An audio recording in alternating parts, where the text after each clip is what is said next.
Okay, so I gave a brief recap. We're basically at sea fighting with the ghost ship. I did. I explored combining these maps, and unfortunately, the scales are different, and it was really hard to try and get the scale right between the two of them, and so I abandoned it. So we're going to be playing with two maps. So I'm going to share one first to make sure we don't crash anybody, and then I'm not on my laptop tonight. It should be better. Okay. Ditto.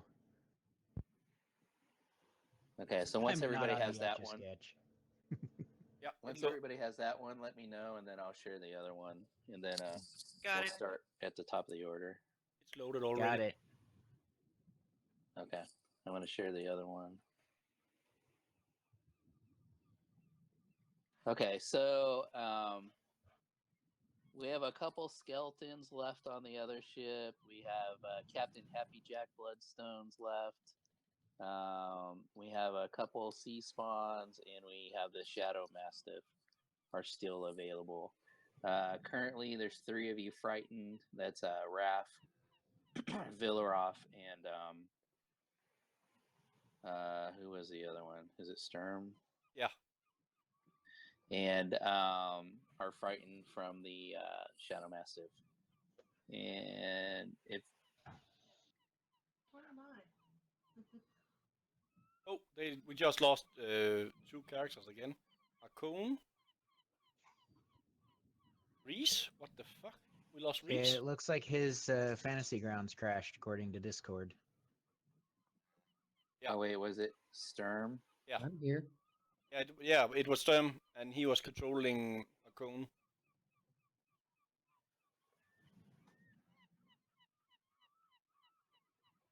He couldn't handle all the power. I don't appear to be on the map anywhere. No, I'm working on putting you back on there. Hold on.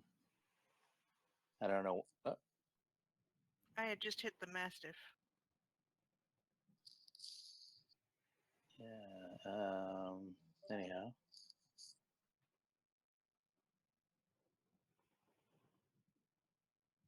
I don't remember where you were on the ship. Do you? I think you're in the right space. I had moved up to where I could see the dog. Okay, so we have 1, 2, 3, 4, 5. Okay, so all of you appear to be on the map at this point, to me.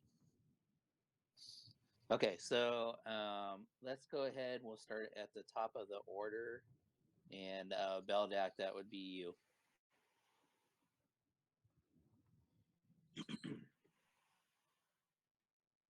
And I can see all of them on the boat, correct? From up where I am?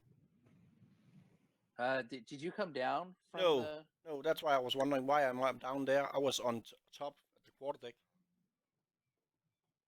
I thought you came down to the forward forecastle, but that's fine. Yeah, you are. So you're up on a mast. Is that what you are? I was on that, I don't know what it's called on a ship, like I told you last time, but where the pointed end is, where the 2 ships collided, I was on that deck on top, and then I jumped down because that was a good idea to get away from. Oh, okay. Oh, okay. Oh, yeah. Okay, yeah, I remember. Okay, so you're down on the main deck, which is a little bit lower than the forecastle and the quarter deck, but you can still see. You can probably, from where you're at, you can see the 2 sea spawns, Skeleton 9, the Shadow Mastiff. You can probably see them, like Captain Happy Jack and the other pirate 27. They're probably a little bit obscured from where you're at. Okay.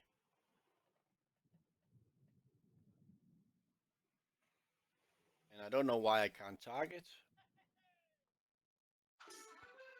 I was trying to remove that Skeleton Pirate 13, but nothing happens. Oh, we can't target because we're on a different map. Oh yeah, I think that's why. Yeah. Yeah. So do you'll it have in to. do it in a combat tracker. I will in the future. I will not split maps, but it was just too difficult at this point.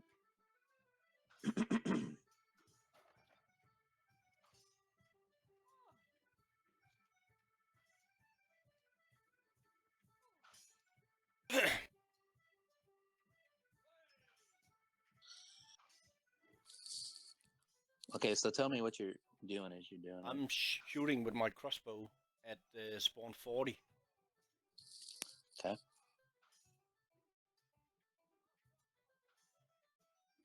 Oh, that's a good one. I think that's the first time I was about to fall off my chair.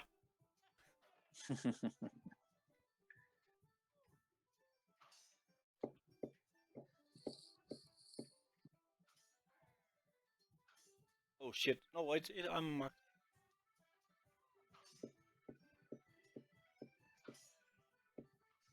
Oh, did I get sneak attack on that? I can't remember. Just a sec.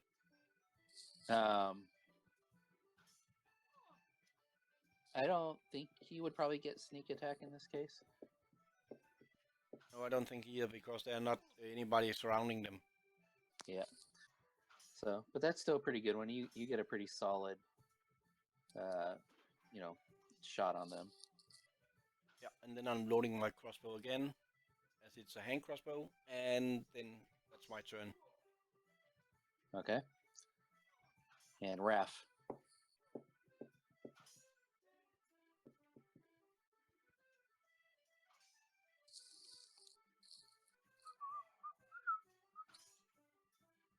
You guys are close I'm enough too that you could. Sorry, go ahead. I'm still frightened of the Shadow Mastiff, right? That's correct. Now, does that mean I can't? You What? can't What? move towards it.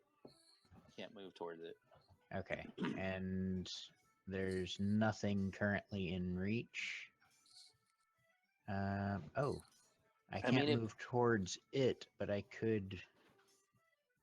That's not towards it, right? No. So yeah, you would be like you'd have to move on your map. You would have to move to like the southeast to be moving towards it. Okay. So, we got the two sea spawn that are at the Yeah, if the they're edge of their boat. Can I move you can move to the edge of your boat and like and yeah, reach them from here? yeah. No, because then he's getting closer to the dog because the two ships are colliding. If you kick at the picture right now, you have the ship Yeah. directly into it. So you can only go up and down or back. If you were to move to the northwest to like here, you're moving like kind of perpendicular to the Shadow Massive. All right. Well, I guess the question is there a place that I can move where I can get an attack in on something else, or You can move up to where I put you, and okay, like the sea spawn are starting to come across the board, so you would be able to like they would be like coming towards you to board your ship about that point where you're at. okay, so I can step here and then ready in action to attack the sea spawn? That's correct. Okay, then that's what I will do. Okay. And remember, you can roll your frighten skill at the end of your turn. Oh yeah. What? What? A wisdom Let me- check. hold on. I think it was a wisdom. Yeah, I or something believe like it that. was, but let me just double check.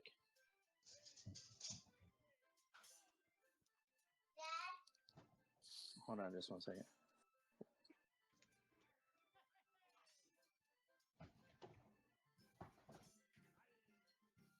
Yeah, it's DC. You need to make a wisdom save.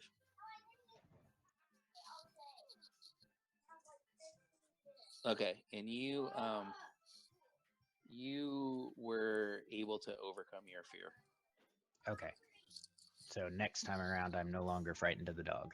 Yeah, and let me take that off you right now so we don't Alright. forget. Cool. Then I'm done. Okay. Thank you for reminding me of that.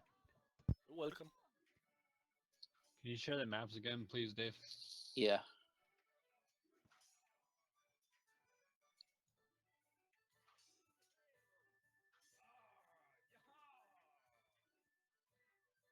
Let me know when you have that first one, and then I'll got- do the second one. That one pops up right away. The other one popped up right away, and then it crashed. Weird.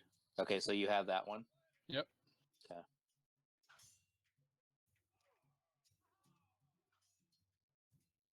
And there it is.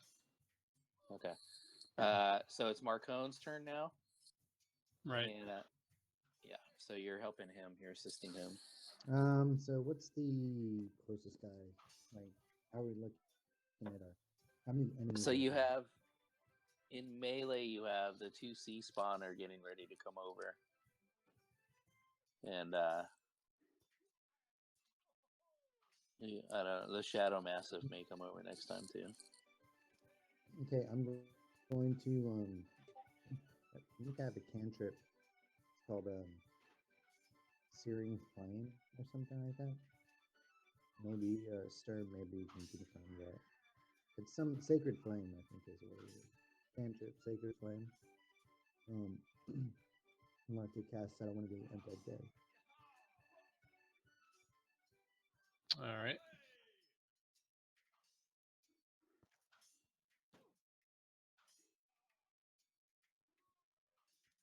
I like the I like the battle sound. I just can't do the music too long. To cut that. No. out.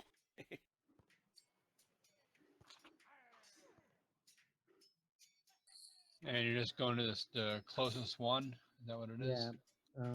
Unless there's a more viable target that seems more dangerous. I'll be closest one. I'm trying to figure out where we are because I'm still a little confused by the whole map thing. So, so basically, the Devil's Bane, their bow ram, hit you right about where the anchor is on your ship. It came in at that angle, and then it kind of, in the meantime, it's kind of swung around to it's like becoming parallel to you. So you're right So the side sea of your ship. spawn, or the sea spawn 40 and 19, are they ready to come aboard? Yeah, and they're about where Raph is. Okay, I got you. So then the closest one is probably 19, so he's going to cast Sacred Flame on 19.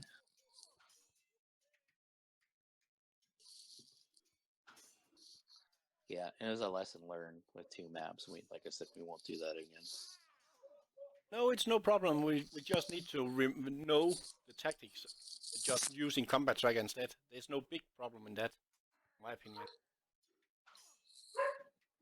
And did he pass or fail? Sorry.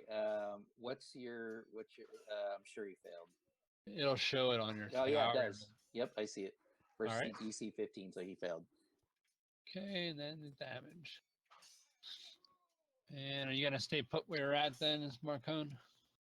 I remember you said something like the ship's really not going to move from where it's at because it's entangled. So I was going to move down to the lower deck and closer. All right. So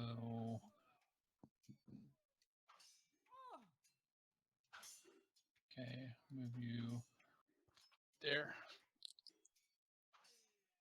Sounds good. Huh, that is weird. Sturm, I never figured out how many spells I have left. Yeah. It shows here you only use 1/3 level. And that's correct. Thanks. I keep getting some kind of DirectX 3 create D3 DX create texture failed coming up. Keeps popping up all the time. Weird. When that happens to me, it usually stops if I make the maps smaller, so that the computer's rendering less on the screen. So when I don't bring really in, have a problem though with anything ever. It's a weird thing. when you guys bring maps into Fantasy Grounds, like what size do you bring them in at?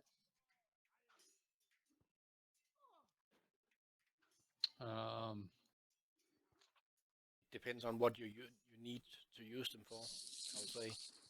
I don't I think mean, that- I try not to go like 1500 pixels, and I usually use like a 96 resolution. Usually, kilobytes wise are usually like I try to keep them under a megabyte. Most of them are like 200. Most of them are like 250 to 500 kilobytes in Okay. size.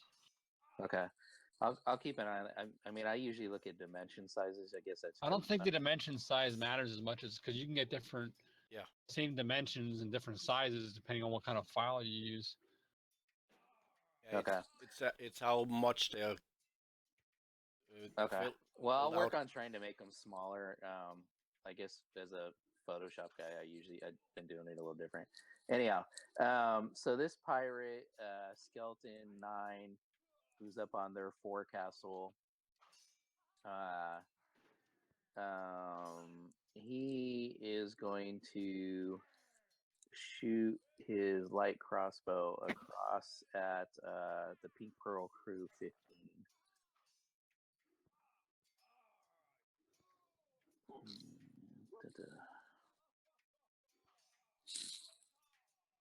And he nails him.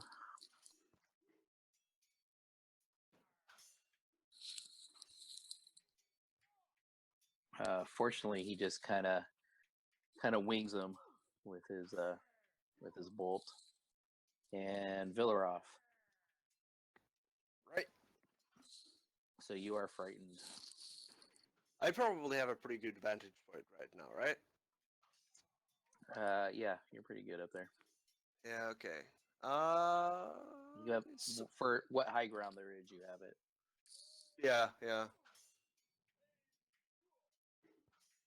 Now, the ghost ship, the Flying Dutchman, is probably on the right side of our ship. Yes, it's on the right side of your ship. Right. So I'm gonna move back a teensy tiny bit. Just to get some clearance off the edge in case something jumps over. Or the captain decides to be all uppity. And I'll...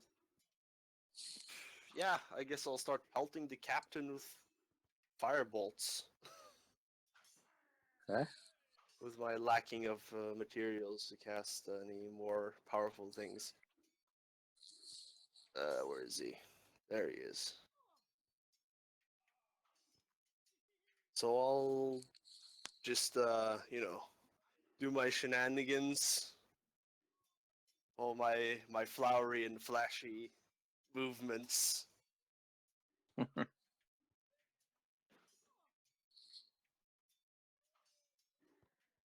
Oh, I have disadvantage because I'm feared.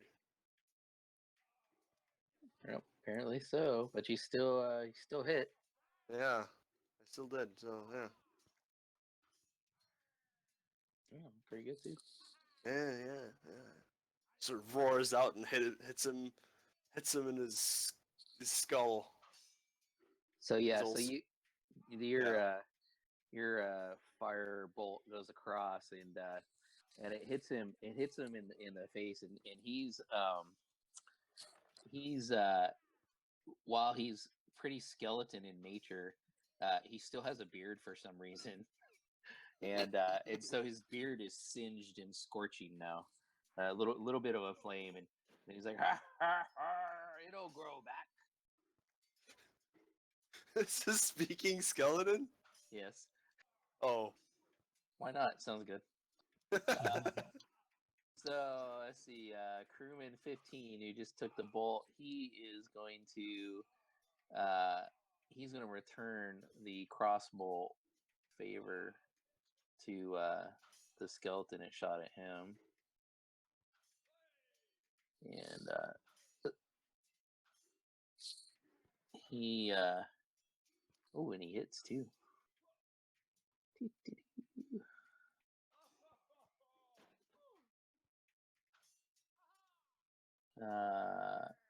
And he deals heavy damage on the skeleton. And then crewman 8. Where is crewman 8? He's gonna ready in action in case somebody comes across. And most sorry. I'm gonna shoot the dog again. God. Animal abuser. You know, that's a gateway to further crime. Milrod, did you make your save against Frighten? Oh shit, I didn't. Yeah. Oh, go Forgot. ahead. Yep. Thank you. Thanks for reminding us. I'm not used to being frightened, so Oh, wisdom not- save. yeah, wisdom save. Okay. Not particularly wise. Yeah, but it did it. Oh, cool. Let me take it off of you. Go ahead, most sorry.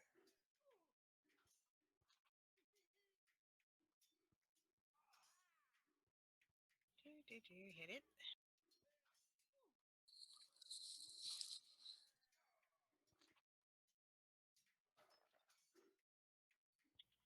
I'm gonna shoot it one more time, just for good measure.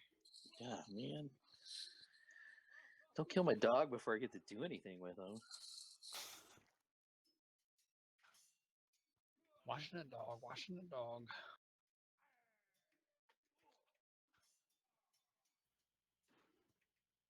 So, you know, he's a shadow beast, so you don't really see a whole lot, but you can tell it kind of stutter steps a little bit the couple of times you hit it as it's coming towards you guys. All right, I think that does it for me. Okay. 4 is going to move up here, help repel, and he's going to ready an action. And right in front of you, Raph, kind of from between the ships, you start to see a tentacle come up from the water. Oh, fuck. And it comes up attempting to reach at you. And as you see it starting to come over, you're able to kind of reactionary kind of kick it away. And you probably, what would Raph seen a tentacle come up over the railing? What would Raph's impression be of that? I'm not sure. He's never seen anything like this before. He probably hasn't even seen a small squid or octopus. So, probably bat it away with the shovel. And let me just see. Let me just see if he has a multi attack. Release the Kraken! Doesn't appear to have a multi attack. Okay, so that's the octopus's turn. And as you see one and you bat it away, there's another one starting to creep up over the railing. And this crewman runs up and takes a swing at the tentacle. I hate the tentacled beasts.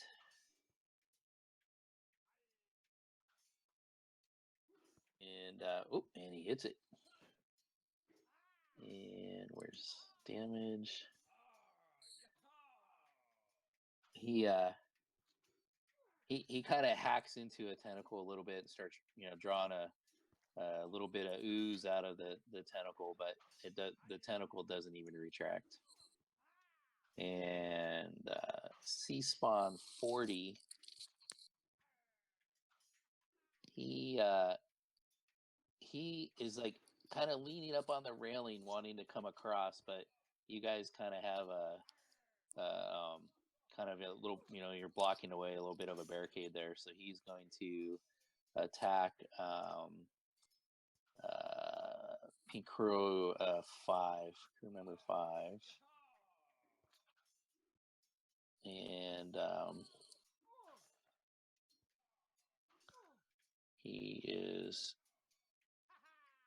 he kind of swats at him with his weird fist. Oh, and he gets a crit. dun, dun. But doesn't trigger anything on the table. So there's the first hit, and then the second, he hits him with the other hand, and he gets another hit on him. Kind of boxes him on the ears on one side and comes across and hits him on the other side. And that, unfortunately, is the end of crew member 5 as he grabs him by like the side of the head and tosses him in the water towards the octopus. Well, you did put him in red shirts. I did.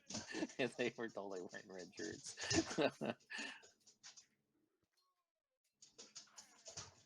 All right, and skeleton 13 sounds like a dog dancing on the floor. 13 is going to shoot a crossbow across at crewman 15. And before he does that, he's actually going to move closer to the edge of the ship. Is that your dog dancing around on the hardwood floor? Yeah. I don't know why, but she seems very excited for no particular reason. I'm not quite sure why he had disadvantage. Because he's frightened. Oh, yep, that is why. Yep. And so anyhow, let him do his wisdom save. And he saves, so he's no longer frightened.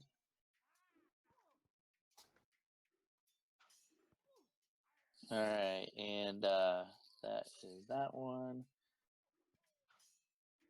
And the Shadow Mastiff is going to take a leap trying to jump from their aft castle to your aft castle.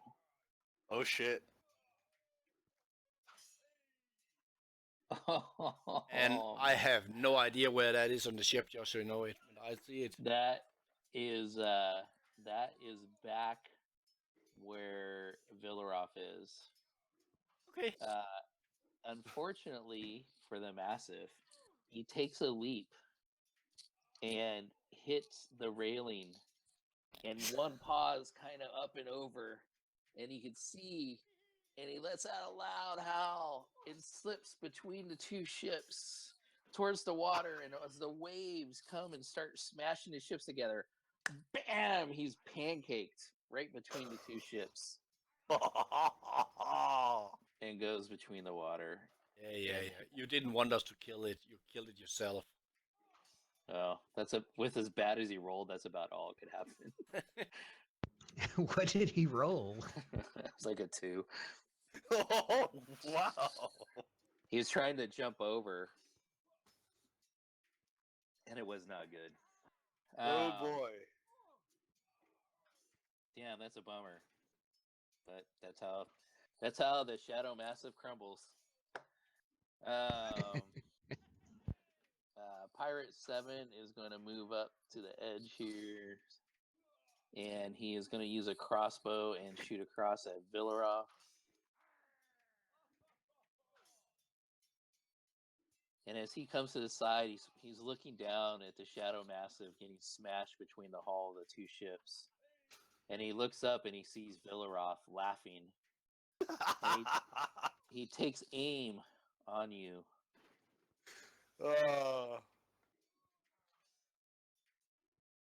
And he does a critical failure. Oh my god. What a side splitter. Things are not going my way. And so oh my god. So as he's running to the side of the ship and he sees the Massive get smashed between the hulls, he sees you laughing, Villaroff. He takes aim, but he's still moving, and the skeleton slips in the wet deck and slides towards the edge of the railing, grabbing his ankle and twisting his ankle. He is restrained until the end of his next turn. Wow. Everyone is dying of laughter. and as he does that, he falls backwards, releasing the bolt, and he shoots straight up in the air and into one of your sails, and the bolt is just sitting there, wedged in between the canvas of the sail. All right, Captain Terza, she is barking orders to her crew. The side of the hull where the ram hit your ship up the front has just been split and ripped open. So she's yelling at other crew members to start making repairs so you guys don't sink and such.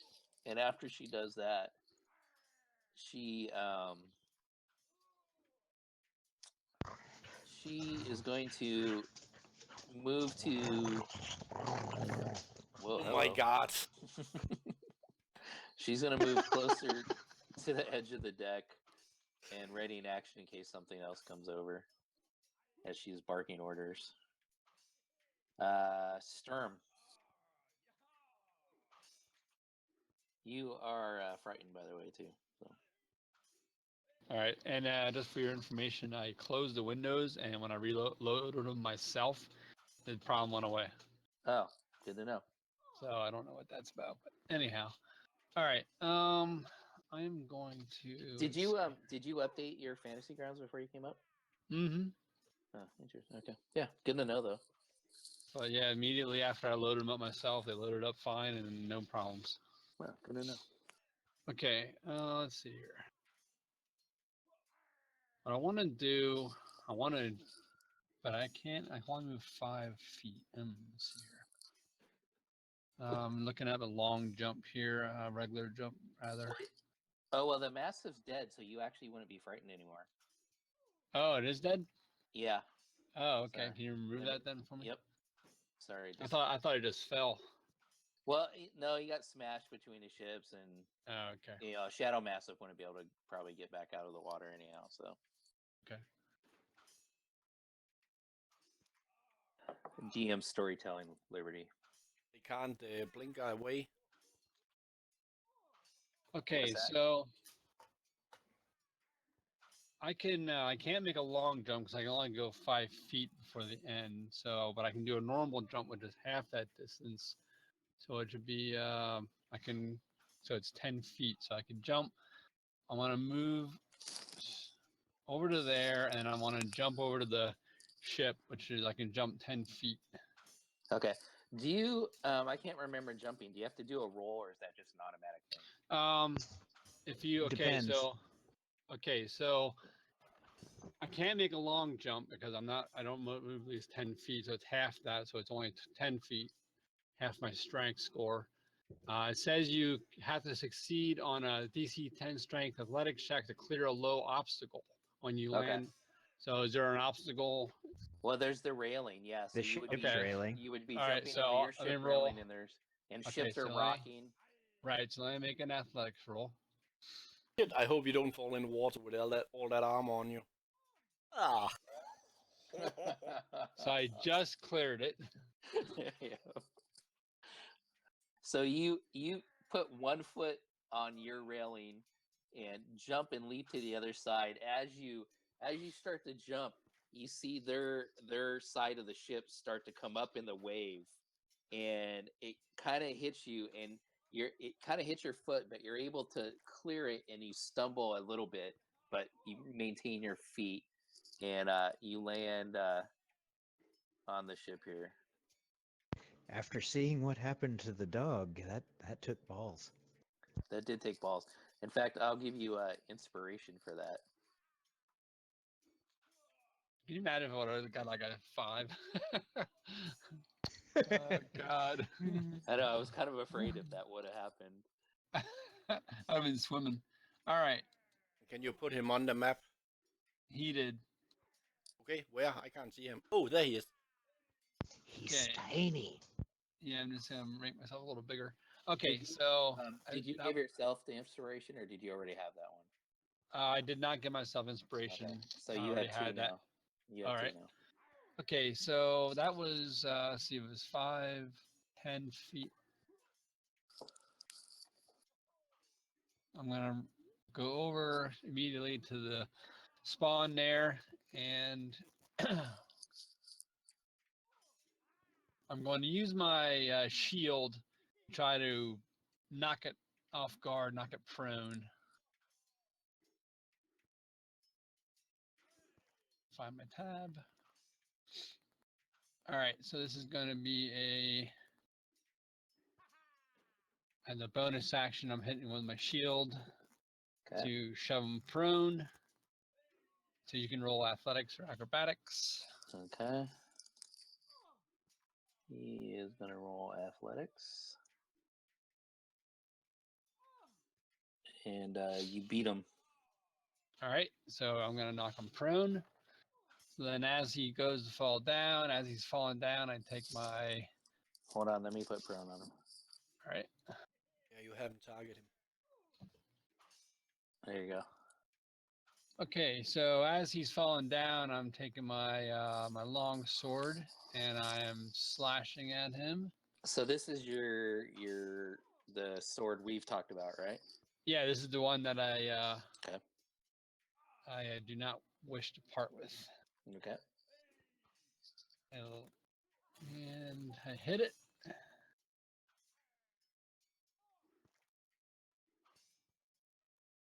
Wow. You want to describe the death blow? Yep, so as he's falling down prone, I slash at him and it hits the back of his neck and slices him open, and he's, I don't know, the green or red blood, whatever it is, splashes all over the place. Yeah, it's like a green ooze. And I don't miss a beat with that, and I continue forward with my second attack, and I just come around with my long sword and slash at the one in front of me. It's 40. And I hit him.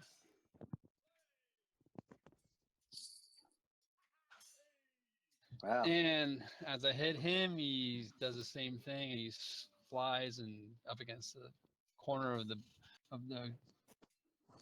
stairs there, steps. And then I look over at Raph and just yell out, I'm like, yeah!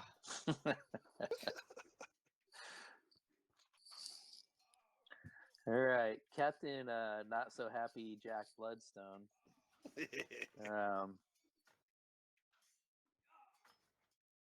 What is he going to do? What's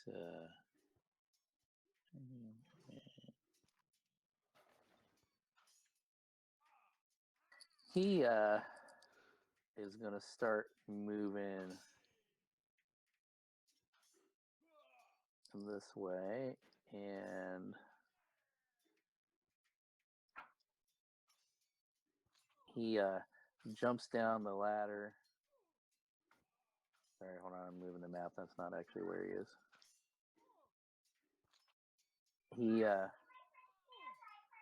He jumps down the ladder and starts coming towards you, Sturm, and he uses that movement, and he readies an action if somebody comes towards him to attack.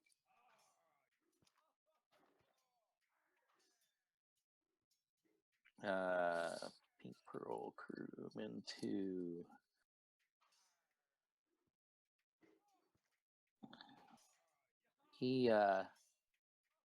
He's gonna move up over here, and he is going to take a shot at the skeleton with his crossbow. The one that just twisted his ankle, and of course he's laying down. That was probably kind of a dumb thing to do. He misses. Forgot about that. And Crewman 24. He's going to come up here and hack at one of the tentacles of the octopus.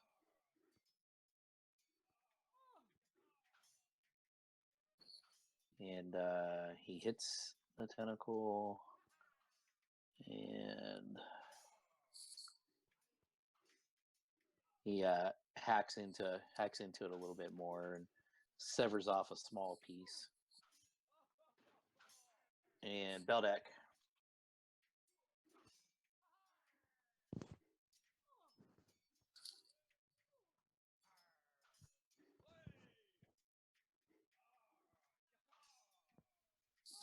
Tell me what you're doing, please.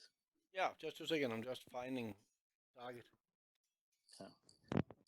What may be easier is if you just drag and drop it on whatever your target is instead of finding them in the combat tracker. That's what I'm doing. Like whatever your attack is, just hover the dice over your target and drop it on your target. It's much quicker. Okay, so that will also target him that way. Okay. Yeah.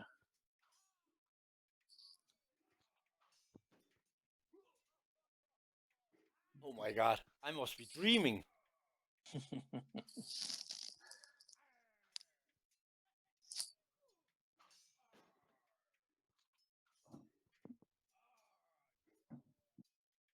So you shoot down from above, or wait, you're on the lower deck. Yeah, so you just shoot across and you hit him in one of his bony arms.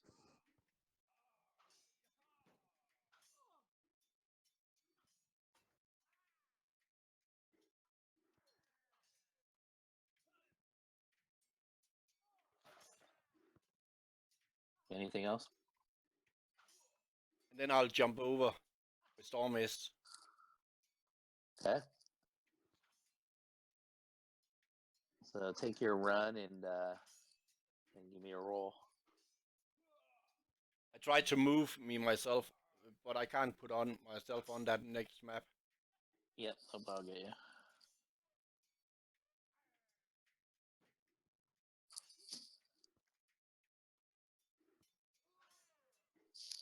Here you go.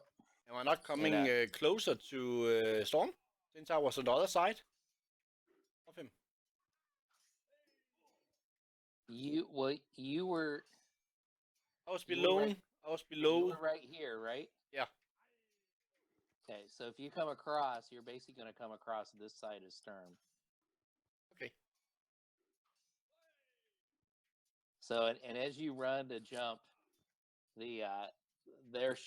your ship comes a little high, theirs goes a little low, so you get a pretty good jump and you land on there. And Captain Happy Jack surprised to see this. You're a halfling, right? Yeah.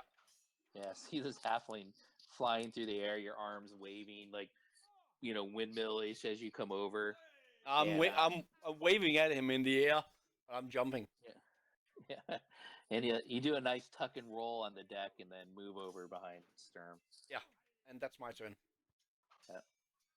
Hey, Raph.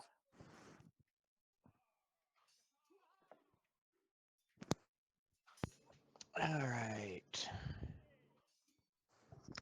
Well, it looks like the party's mostly on the other ship, but I've got this octopus in front of me, so I'm going to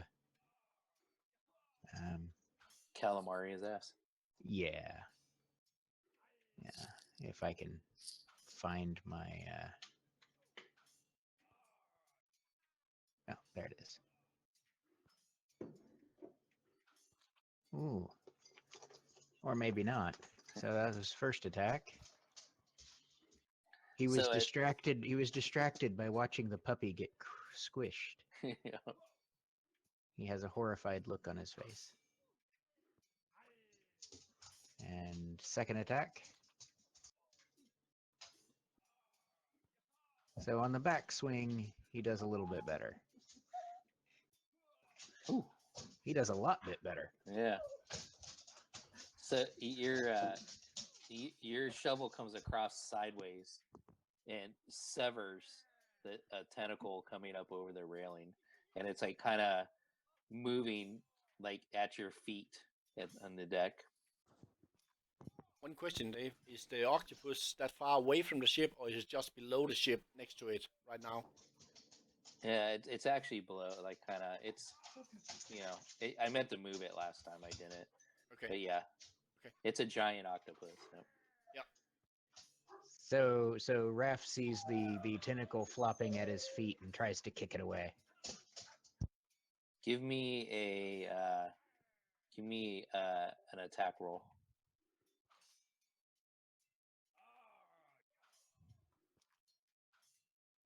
So you're able to kick it, and as you kick it, it actually hits the crewman next to you, and like suctions onto his leg. And drag him away. It hits him right in the crotch and like suctions to his crotch. Oh my! And he looks at you and he's like, "Oh!" And he's like looking at you like, "What the fuck, man?" I thought we were friends. Sorry. It's a real sucker punch right there. Are you All done? right. Anything else? But tis. No, that's it. All right, Marcone. So, Marcone, because I just remembered the third level spell I cast was Call Lightning. And I basically put it down as like it would cover the entire ship because it was 60-foot radius. Yeah. So I want to target, can I see those two guys, those two enemies on the 4? Castle. Yeah. Yeah, can I see them from where I'm at? Yeah. The two enemies? Okay. Yeah. So I'm gonna point both my hands up and then like bring them down with a violent motion, and a lightning bolt's gonna strike right between the two, and they're both gonna need to take dexterity saves for the call lightning. Or take call lightning damage. Okay. I think they take half on a successful save. Let me double check. So Okay, I rolled the 13 first one. failed. Yeah, it's a dexterity saving throw, and then they take 3d10 lightning damage on a failed. And the second one. Okay, so 13. He gets barbecued, and the second one failed. So it should be the same damage. Oh, it's not separate damage, it's same Yeah, damage. it's the same bolt. Oh, okay, and it's 19. I'm sorry, Dave. It's 19, not 12. Well, it was still enough. It's instant death. So you hit him, and the bones just like shoot out everywhere. It's like an explosion of bones. And then I'm going to move up to the. I'm going to move up to the aft near Morsar, or not Morsari. I'm going to move up to the aft, which is the back, right? Yeah, Yeah, to the back, kind of up where I was. towards And Villaroth. yes, I can't really see him on the map that I can see. but Okay, I got you. sure. Okay, now.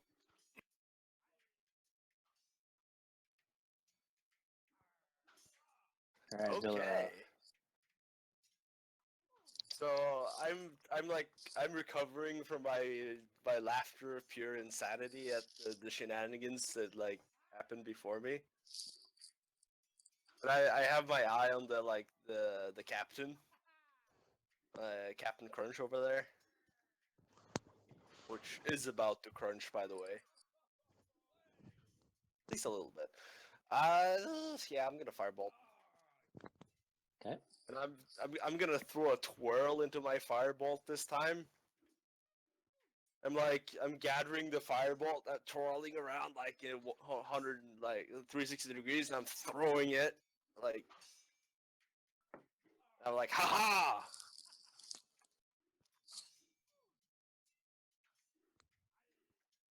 And as you twirl it, it starts heading towards Captain Happy Jack, and it's kind of doing this like swirling through the air, and it just swirls right over him and keeps going. God damn it. Okay. My swirling and laughing has put me off my aim, apparently.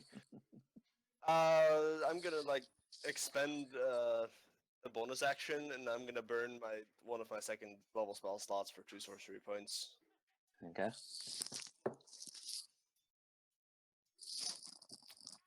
And that is what I'm going to do. And as I do this, I put my hand to my forehead, and you see like sort of weird ribbons of like blue sort of stuff.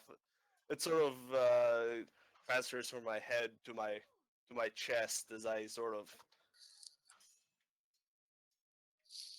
get look a little bit more energized. So I finish my transfer of power. Okay. Crewman 15. He is going to move to the edge, and he will shoot his crossbow down at Captain Happy Jack.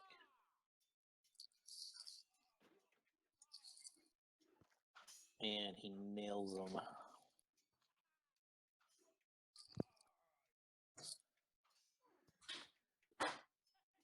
And so he shoots his crossbow, and Captain Happy Jack sees it's coming and puts his hand up, and it shoots right through like his hand, and is stuck in his hand. He's kind of shaking it, trying to get it out. And Crewman 8 will move to this side of the deck and ready in action with his scimitar. Oh, sorry. Let's see, who's left standing? We got the captain and skeleton pirate. Captain and a second. skeleton on the back. And the octopus is behind you.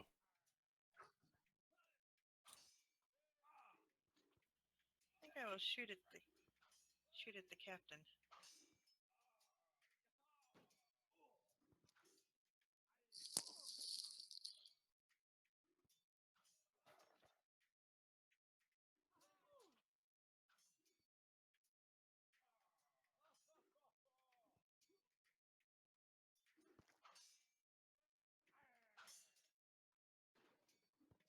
Well, that didn't go well.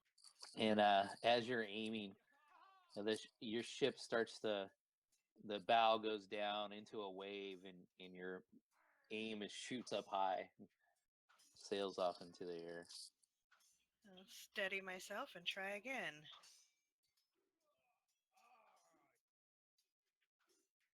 Oh, well, that didn't work any better. Oh boy. You did trigger, and the effect is called "Nice Move, You Son of a Bitch." And fantastic. Your target gains the benefits of Blur spell for 1 round. So you, as you go to shoot, as the ship comes down and crashes into a wave on the bow, you're rocked. Give me a dexterity save. See if you maintain your feet, or athletics, if you're proficient in it. Okay, I do have athletics.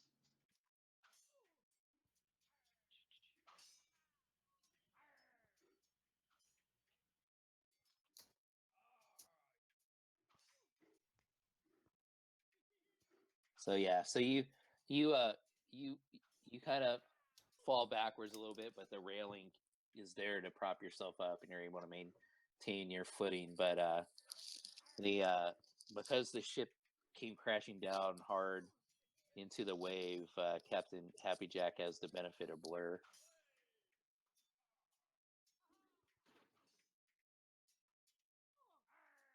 Hey, anything else?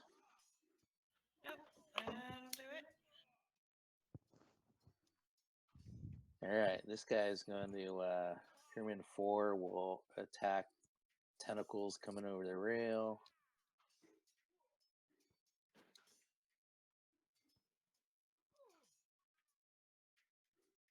And he hits.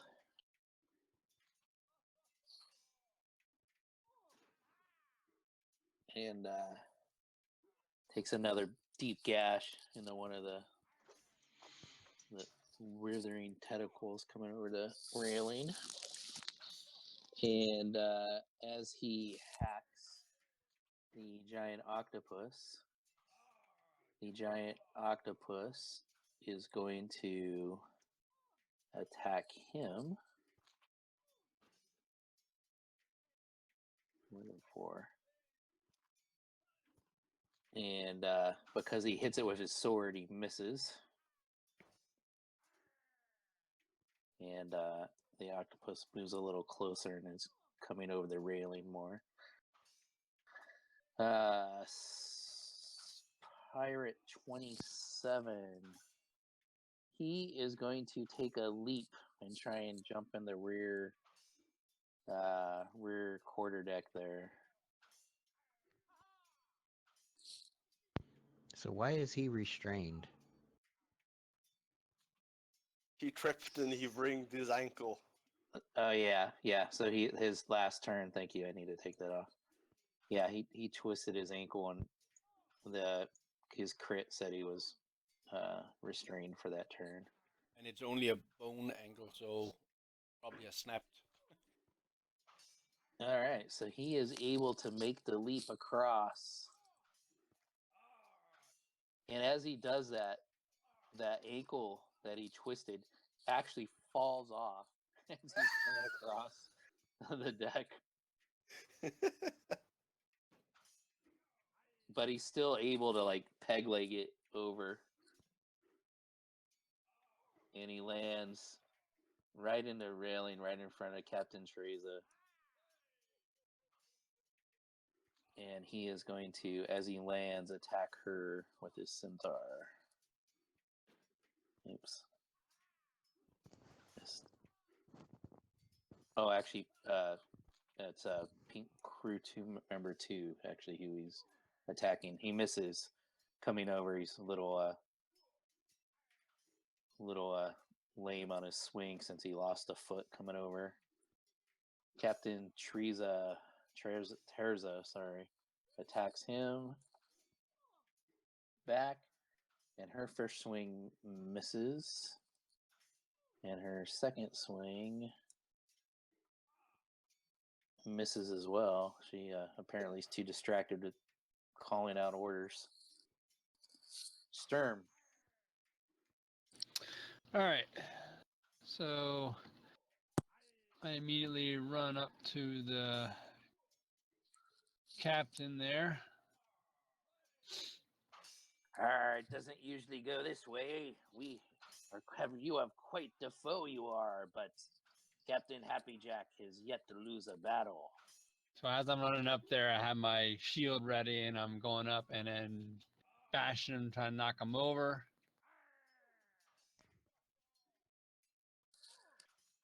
And then a bonus action. He is going to use athletics to rebuke that. Ooh, not too good. Hope he gets a bad roll. Okay, so as I bash into him and he just manages to stand there and take it, and I will grab my sword and just try to hit him with my sword then.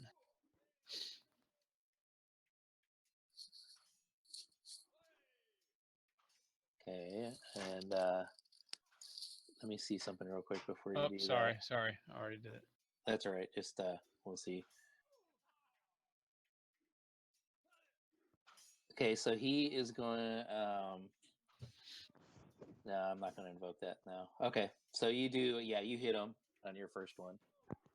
All right, so I'm coming back around my second swing. And I miss. Yeah, he hit him so hard the first time. He stumbles back a little bit, causes your next volley to miss there. All right. I see you are a formidable foe. I look forward to slaying you. And he comes at you with his scimitar and attacks the first time and misses, and comes back on a backhand swing and misses, and then he's kind of playing with you, and as he does that, his other hand comes up with a dagger and misses. Wow, those were some of the worst rolls. And then Captain can't hit a damn thing, Jack. Captain can't hit Jack. Yeah, exactly. All right. Well, that was pretty worthless. 2 is going to drop his crossbow and swing at the skeleton who just jumped across.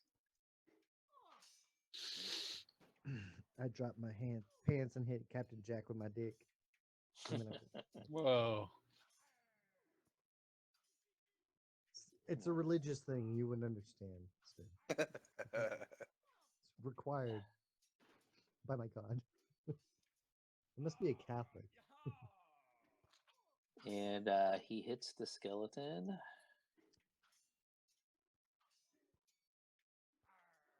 And whacks it quite good. Crew member 24, where are you? He is going to slash at the octopus. And he hits it. Taking off some more tentacle. How is my octopus doing right now? He's fighting like half tentacled right now. All right, Beldak. Yep.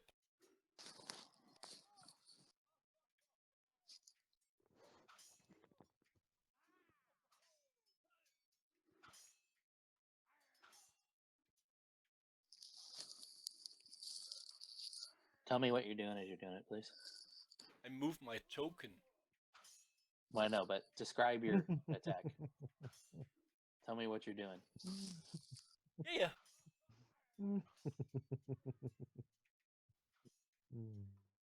I'm running towards the captain, and then I'll attack him with my short sword.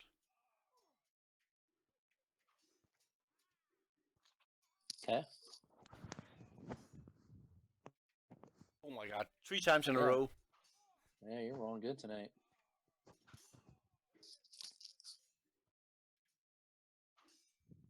And sneak attack on that. Yep. And that was bad. And then I'll use my second attack, my bonus attack, and hit him again.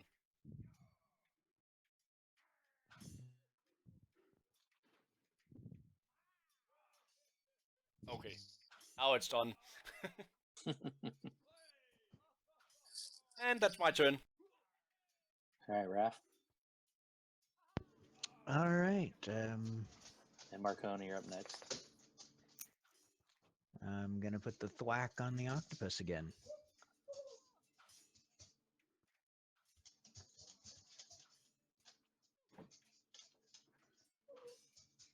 And second verse, same as the first.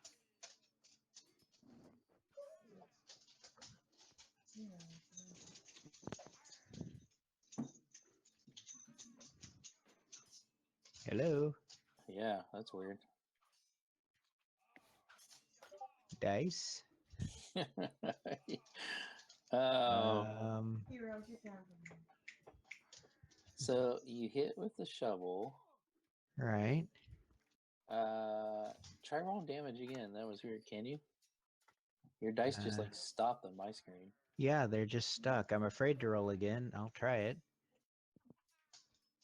There you go. Well, yeah, okay, now it puts both of them up, 16 and 12. Yeah, so Yeah, just well, the remove the first one 12 was again. enough. Yeah. Yeah, the first one's okay. enough. So, Okay. So, as he's the octopus is pulling it, and you just start to see his head coming over the railing, and take it from there. so on the first swing, he cuts off a tentacle, and the octopus is enraged and starts to lift his head up over the edge of the deck, and he as he's swinging back down with the shovel, the octopus's eye has just come up with it level with the railing, and the downswing just sort of scoops the eye out of the octopus's socket. And as that happens, the tentacles off. It's like slow motion movie. The octopus is falling backwards into the water, and its other eye is just looking at you as it falls back with a big splash into water, and then just one tentacle hanging up, slowly sinking below the surface of the water. Like, That is I the thought you're last we. I thought you're doing like Lord of the Rings, where the whip with the tangles to grabbing the raft and pulling down in the water. I thought you were doing that. He would have to get an attack off first. All right. Anything else? Oh, I still have movement left, right? Yep. Who all's left? Looks like Captain Basic- Happy Jack. And one Captain skeleton on Happy quarter and one skeleton. Yep. the quarter deck. How far away from me is the one skeleton? Like 25 feetish. Okay, so But Raph is. you have like 3 people between you though. Oh. Okay. I better not I'm not do sure. that. I was gonna say like plus wouldn't you have to jump the whatchamacallit? Yeah, and actually, yeah, you have probably like 5 feet of ladder. So you know. Yeah. Okay. Well, yeah, but Raph can jump like nobody's business. This is true.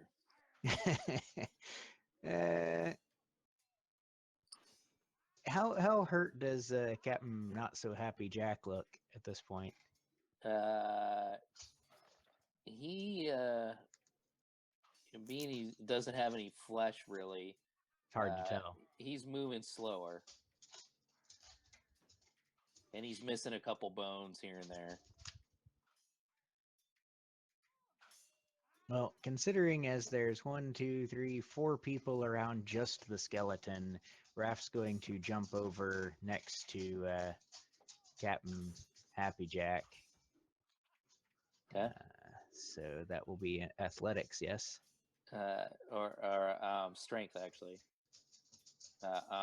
Yeah, athletics. Sorry. Yes, you're right. You'll actually just come behind Beldak and Sturm. Okay. How much of that movement? How much of my movement does that take? Well, you just do your jump. So go ahead and do your roll. I did. Oh, I'm sorry. 16. Yeah. Okay. So you come across. We'll say that takes about You 10 jump. feet of your movement. Your jump is half your strength.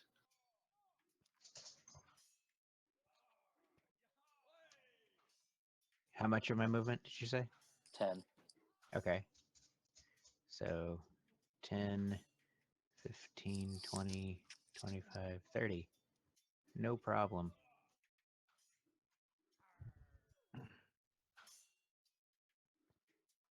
All right, and then that will end my turn. Okay. Marcone. All right, so this is what I like aesthetically. This is how I want this to look. We'll see if it works. And you can tell me if I can do it. No, Raph, what are you doing? Don't move there. Well, okay, maybe we can't work there. I don't know. That's a bad idea, but too late, I guess, for you, Raph. So, so Marcon wants to like go diagonally and jump into like he wants to sort of leap from the second deck onto the main deck of the other boat. Does he have enough movement to do that, GM? Uh, The only problem you have is you have a skeleton right there. well, he can kind of like go like this way, And a friend. come across, and come That's what I across figured, here. like diagonally. Yeah. But So we I mean, would even say if the skeleton's in the way, I'll take the attack of opportunity. no. You probably want. You could go behind, like squeeze through these 2 guys and jump off this railing. That'd probably be like 15 feet of movement there.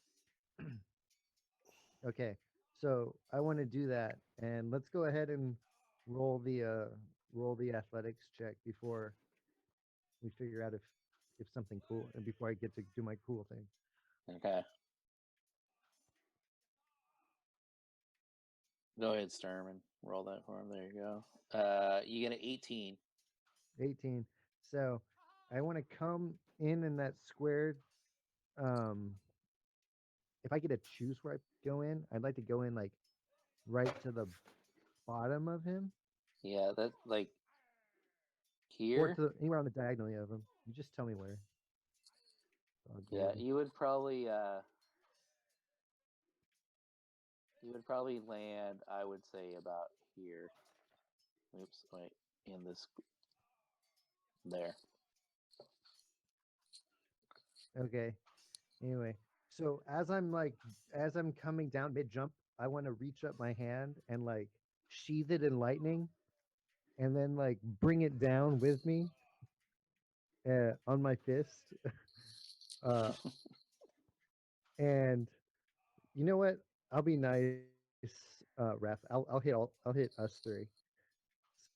So, and I guess I'll hit the point right behind him. Okay. And so you can target me, Raph, and that guy with the dexterity check, just because it looks cool.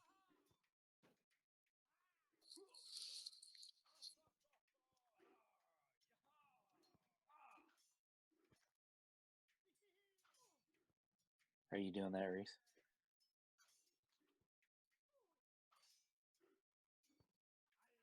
Are you there, Reese? Yeah, my thing was muted. I'm sorry. What ability am I using on this? We're gonna use It, the call lightning. Oh, okay, gotcha. Next save. I didn't want Raph to be in that spot, but once he became in that spot, it was like, oh fuck it. You're not gonna hurt Raph. so Oh shit, yeah, I am. By the way, Raph, you get advantage on that dex check or dex save if it's not doing it for you. yeah, go ahead and roll another one. Raph, roll a dex save. So Marcone failed. Captain Happy Jack succeeded. Hero, cut it out. No. Let's see what Raph does. Why'd you have advantage? Because I have advantage on dex saves. Oh, okay. Yeah, but you already rolled once. Things that he can see. When he would be able to see a lightning strike, I think. Anyhow, it's an 8, so he fails. Okay. Okay. That's fine. So 3d10 lightning damage to all of us.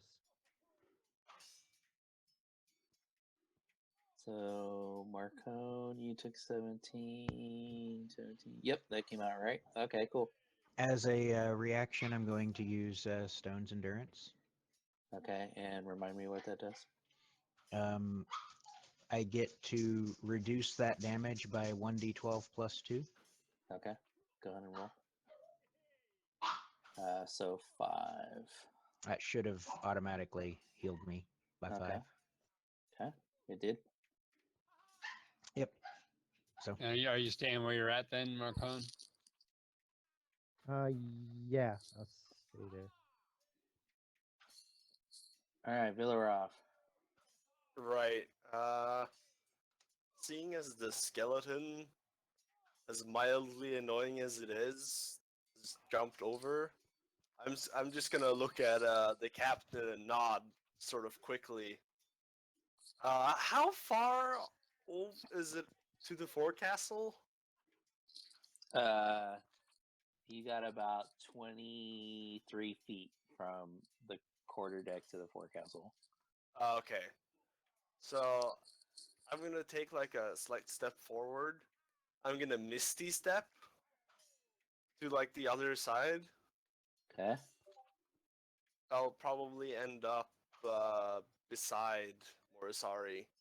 Okay. You can move it more if you want to do more. Yeah, no, this is fine. I can do this. Click that off, and like I'm imagining the captain has like a really stupidly surprised look on her face. That I just disappear into like a puff of mist. I appear on the other side. I'm sort of waving my stupid own way, you know. And I can probably see Happy Jack from here, right? Yeah. Yeah. So after my little debacle with teleportation, I'm going to hurl. Wait, what? What is it? Why isn't it targeting? Oh, there it is. Okay. Just drop your. Oh well. Yeah. Yeah, no, target I on got it. that. I got it. Okay. As I land and I wave. When I'm done waving, I just from that hand, I like conjure a firebolt. And I turn and I sort of sidearm it towards the captain. Okay. And you hit. And that looks like it's going to do it. Go ahead and Okay. describe your death blow. Seeing as I got a little bit of momentum from like staggering myself to the landing, I managed to like throw this firebolt like especially hard, and it like streaks out with like scarily fast. It's probably going like I don't know 70 miles per hour or something. It's like super fast, and Okay. it hits the captain in the side of his chest, and his entire rib cage explodes. And like ribs are flying everywhere. His collarbone is just hit a seagull. Seagull like caw! It's a seagull that sounds like a crow for some reason. There's like bones, like shattered bones, hitting Raph in the face. There's a lone little beard hair floating through the air. Very nice. I gave you inspiration for that. There you go. At this point, it wouldn't take long for the people on the quarterdeck to dispatch the remaining skeleton, and so we will take it out of combat there. And Captain Teresa yells out to her crew to, all hands to, basically start mending battlefield repairs on the ship to make sure you guys don't sink. And so they're, trying to patch up.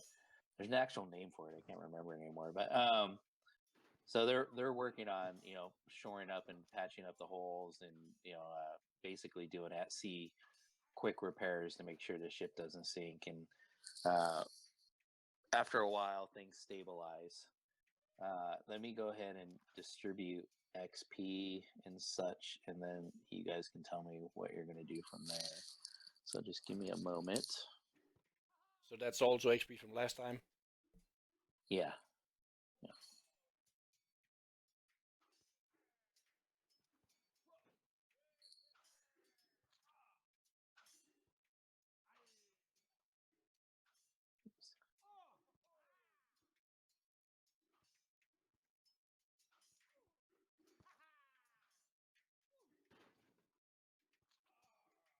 There's that.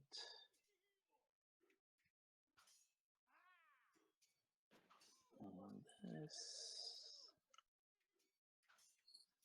There you go. Okay, so I'm going to go ahead and award that to you, and you guys get 933 each. That includes, the stuff for the at sea long range battle as well. Can we take like a quick break? Yeah, let's go ahead and take like a 5-minute break, and then we can decide what you guys are going to do from there.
Senator, are you there?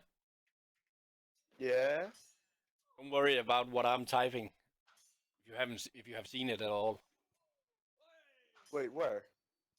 in the chat, because 2 times you talked about the captain see you, what you're doing, and like I just said, I don't think he's seeing you this time. He has 4 enemies against him. I don't even know what you're doing. I was only joking, mate.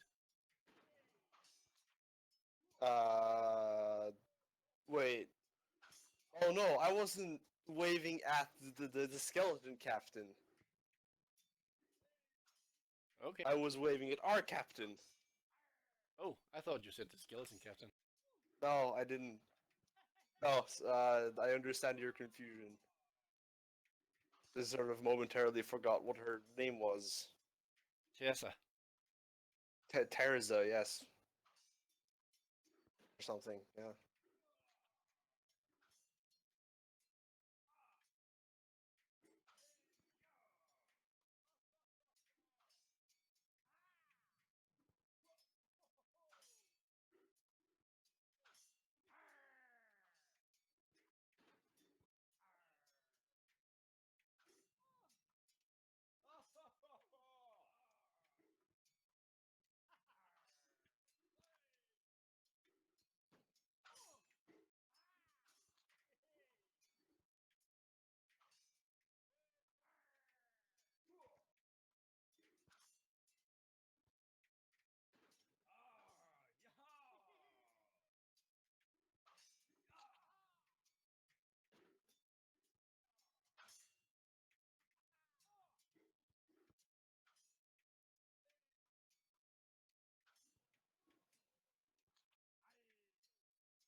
All right, looks like we're just waiting for one more person.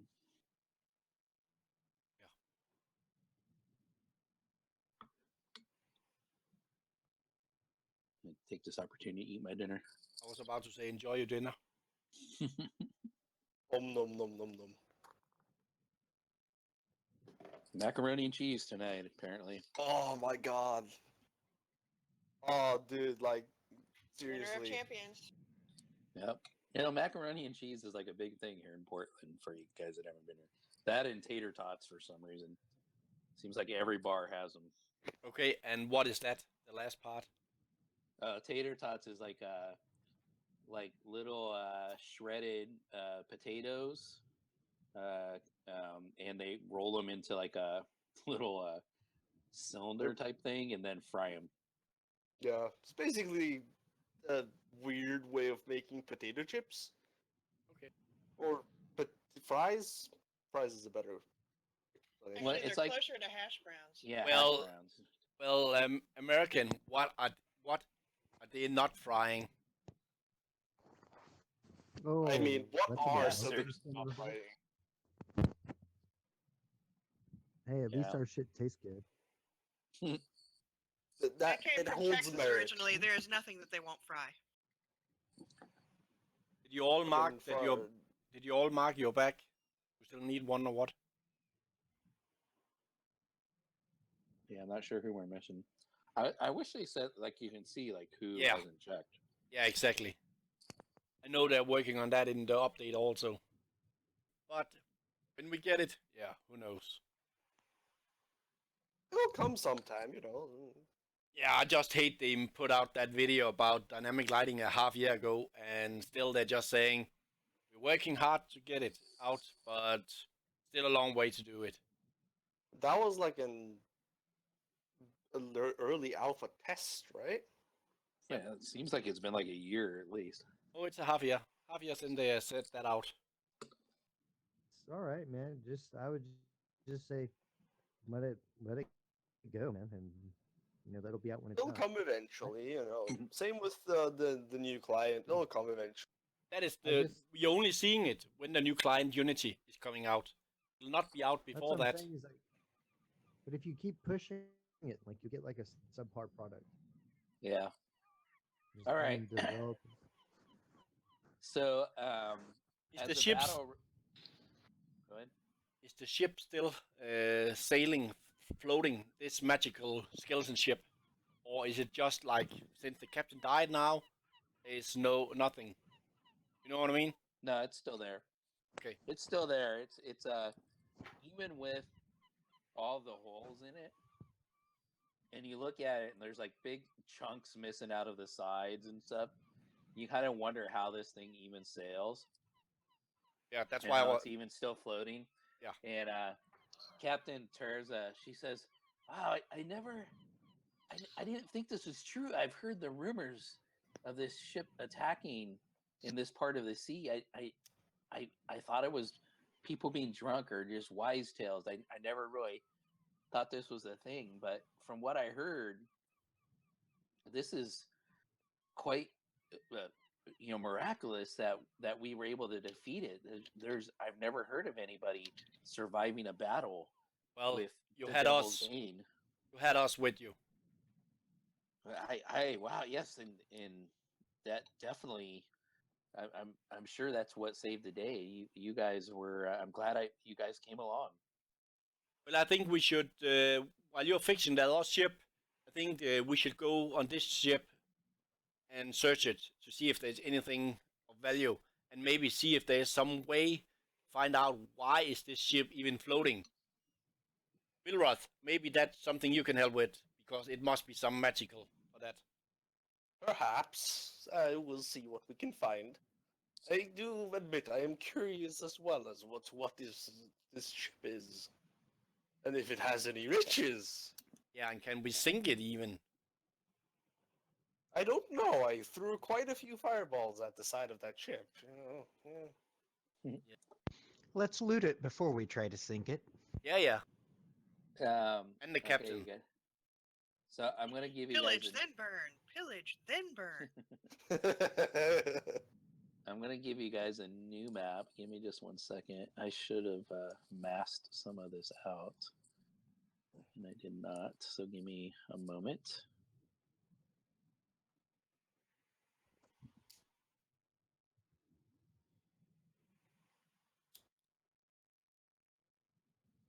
Okay, so you guys have obviously seen the upper deck portion.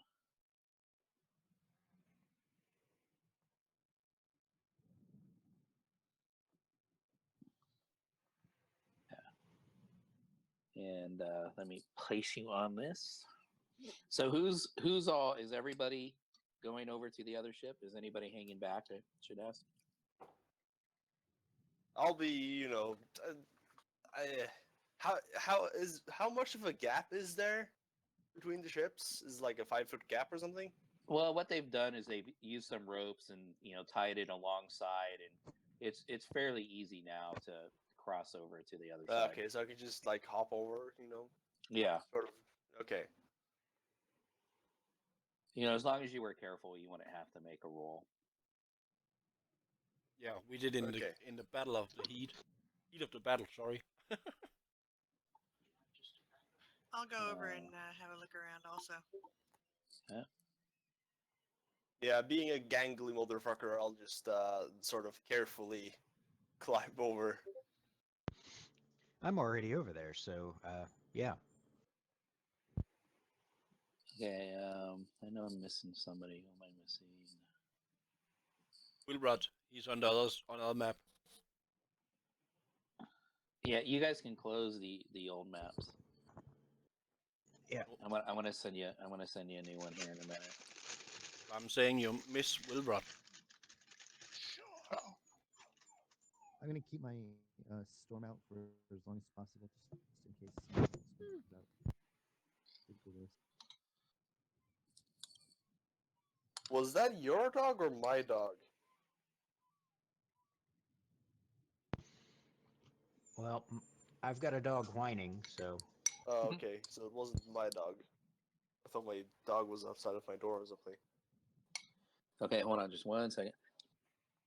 Just need to take the last bite. Okay, so you need to be kind of careful walking around some parts of the ship because there's some holes in the deck, and in general, it seems to defy physics. Some of the holes in the sides, and the fact that the sails are kind of ripped to shreds, and it was sailing at a speed that was quicker than your ship.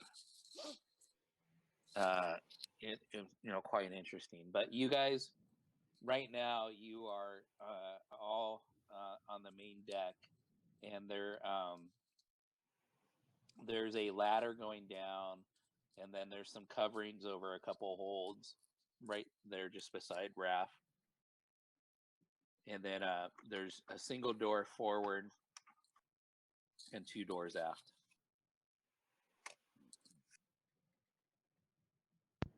And Captain Treza says, she yells over, "Be careful over there, holler if you need anything.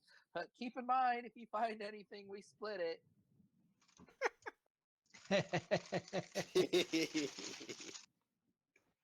So Take the you one said door there's first. coverings. I'm sorry? You Okay, said there's sorry. Who's going? I was just about to say we can't move the tokens, just so you know it. Because I was trying to go to door number 1.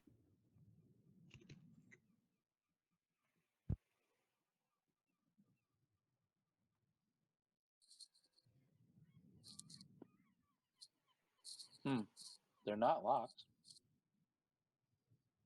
Nobody can move their tokens? Nope. Oh god, I have to exit and nuke the cache. Well, hold on. It might be my issue. Let me delete Well, it said all. it said it couldn't save the map in the cache, so.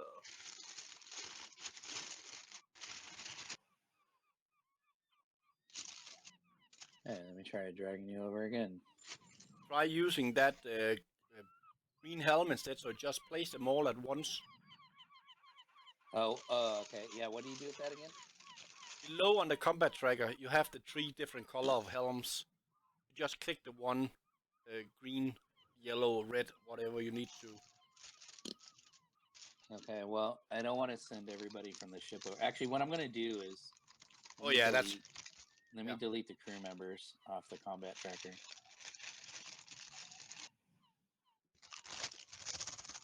Wow, what is that? Did I forget to mute? Yeah. Yeah. What the hell were you eating something? Yeah, like chips or something like that. Yeah, the last of a sleeve of saltines. Yeah, I was about to say, it also sounded like it was the last, and he wants the last and single last piece of it. The last crumbs. Yeah, that was the word I was looking for. All right. Okay. Yeah, for some reason the map isn't loading. The battle maps for the ships are loading fine, but the Your whole break, thing map isn't. I think your internet or something is going on right now because you're breaking up a lot, Lucinator. Me? You were before. It was sounding like horrible when you said anything. Oh, and seriously, do call me Sigmund. Okay. See if you guys can move your guys' now. Yeah, no.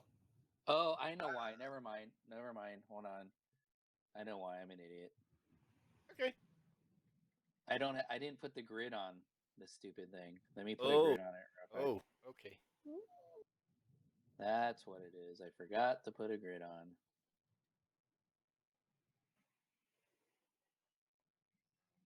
It's easy to get. Wait, grid off.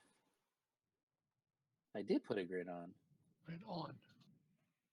Yeah, I did put it on. That's weird. So here, let me try it again.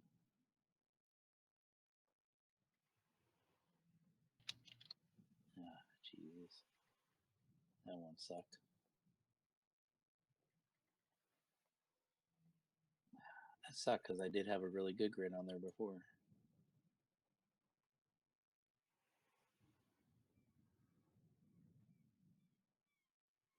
Yeah, let me close Fantasy Grounds and nuke the cache real quick. Okay. Yeah, I got to re-put the grid on anyhow. Apparently I did have it on, so I don't know why I couldn't move. Why you guys can't move it?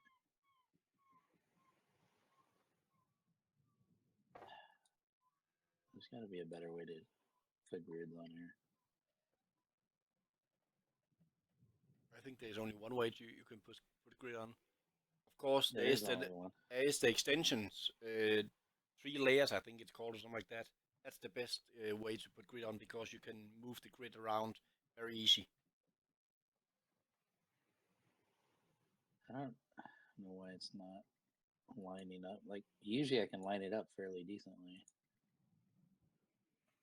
Just an idea. If I were you, just put the grid on and see if we can put tokens, if we can move, or we still have the problem. Oh, yeah. All right. That's going to have to do.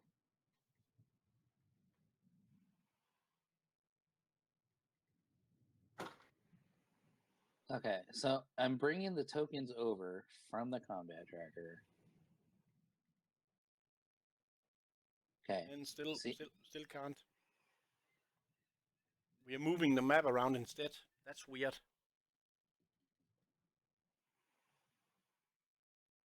Oh, okay. Wait a minute. Hold on. Let's try this. I got another idea. I see something else in it. I know what it is. I've got you guys on the wrong layer. I was about to say maybe something with layer styles if you're using that. Okay, go ahead and try now. Yeah, now it's working. Okay. All right. Problem averted. Okay, so you guys are all on the main deck. Masari's standing on top of like a gridded like cover over a hold. Right beside Villaroff is another hold. And then there's a ladder going down across from that. A ladder going down below deck. You have a door forward and 2 doors to the rear. Excuse me.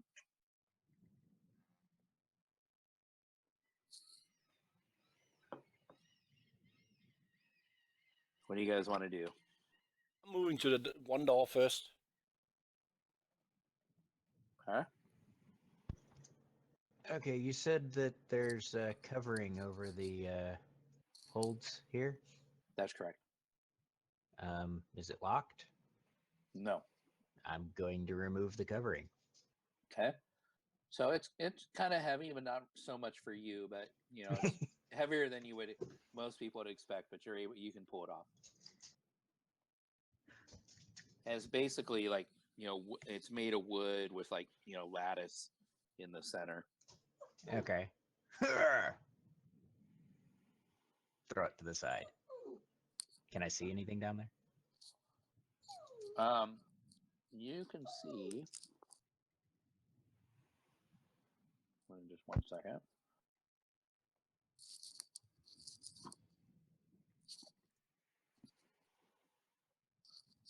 It's a dim light below as you look down, but if you look to the map just below that, you can see a little bit down below there.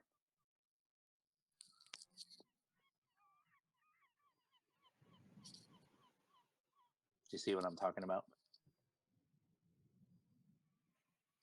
Oh, there. I didn't because I was zoomed in, but I zoomed out and now I see. Okay.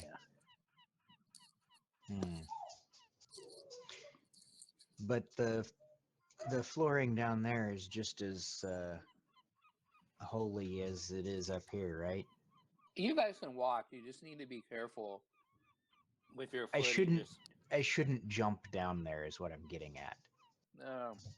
Yeah, you never know what's going to happen. Yeah, 320 pounds of wrath. Yeah, better not. But it'll provide us some light if we go down there. What's that door looking like, Beldak? I don't know. So it's not locked, and you can actually, if you looking at the door, you can see that there's some like holes and cracks. That the door's not solid. You can see through. You see a little bit in there.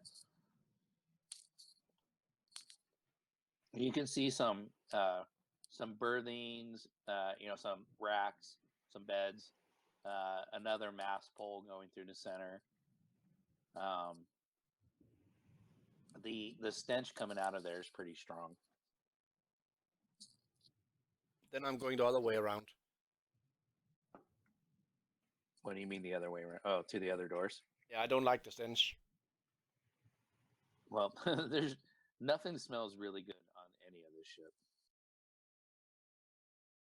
Okay, so that one's the same thing. The door is kind of, there's some holes in the door. It's not a solid door. And you can see in here a another bed and a desk with some artifacts on top of it. It doesn't take a whole lot of deduction to realize this is probably the captain's chambers.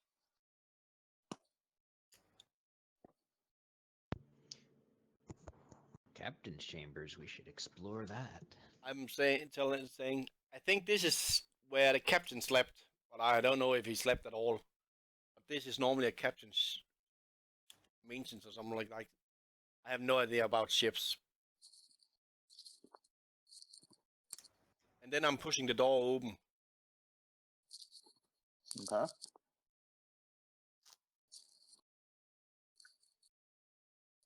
And slowly moving inside. Looking where I'm walking, so I don't just fall through the ground. Okay, so like I said, you can see a rack. You can see by rack I mean bed. Sorry, I'm using Navy terms on you. And then there's a desk and a chair beyond it. There's some items on the desk. You'd have to look closer to see. There's a large chest against the wall there. That's what you see just cursory looking in the room.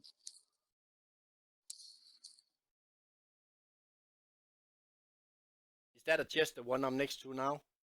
Yes. Okay, then I'm going that way and looking for traps on it. Okay, tell me what you're doing as you're looking for traps. Looking to see if there is a keyhole. And there's a keyhole. And I almost thieving skills to see if there is like a little mechanism, like a dart or something like that, or some other way that there could be a trap around this, like small holes in the ground, like spears coming up if you open the lid or something like that. Okay, so go ahead and roll your investigation. I'm going to share the map once more, but we'll also see if that helps your problem. Oh, there we go. And while the halfling is looking around, Raph, taking no such precautions, goes over to the desk to see if there's anything interesting in or on it. Okay. So Beldak, you hold on just for a second.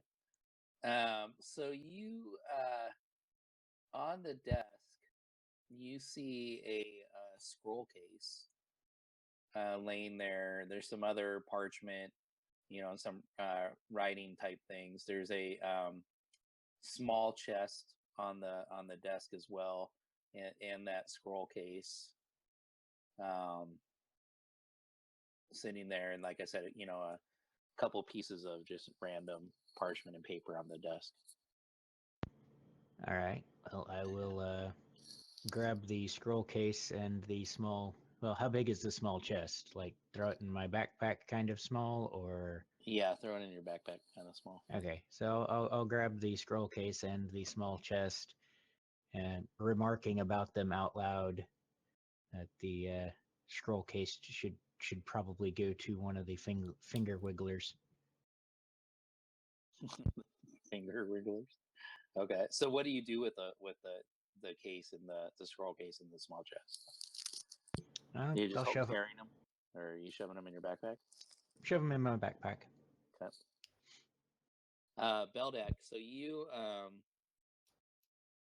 as you are. I'm only searching. I'm not even opening yet. I'm only searching because I'm using magic when to open it. Say that again. I'm only looking to see if I can see anything dangerous around it. If not, then I'm moving away and using my mage hand and to picklock it. Okay. So but you're standing right next to it right now, right? Yeah, right now because I have to check if there's anything visible, tracks, danger. And if I can see that, then I'll move away. And if I can't see it, I'll still move away. But then I'll just tell them if I see something. Okay. Make sense? Yep. Okay. And like then I'll just go all the way in this corner or something like that. And then I'll just use mate's hand and picklock to open it.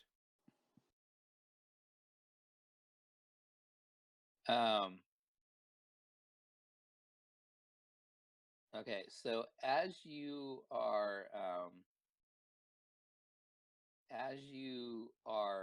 next to it, looking at it, it all of a sudden moves and reaches out and attempts to, and does, latch onto you.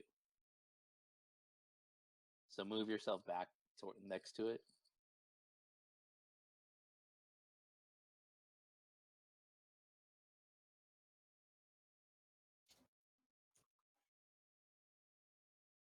Oh boy, and Raph has his back to you. Do you say anything about this?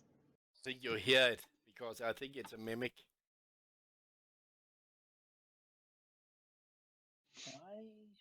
Hold on. Okay, so it does a combination of piercing and acid damage, and it basically you are basically grappled by it now, and as it latches onto you. So let me throw that on here. I don't even get something to get out of it. No. It's weird. So what do you mean? What's weird about it? You were looking at it. It kind of lunges forward and bites you and grabs onto you. Yeah, it you don't get a save because it was an attack roll.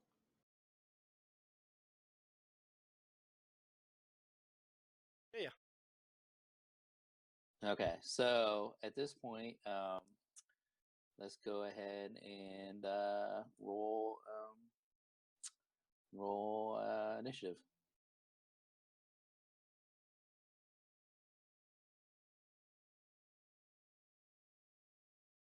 And I don't know if you noticed, but you put the effect grappled on Beldak as if Morisari had grappled. Oh, yeah. Sorry, because I had the thing by her. Sorry. Thank you. Let me take it off and reapply it. Not that I God think damn it'll it. matter.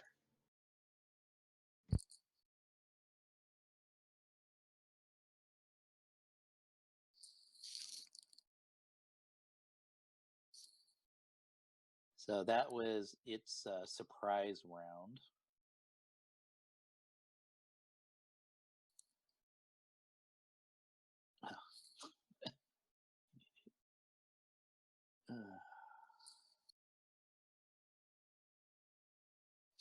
Wow, 17's a popular number.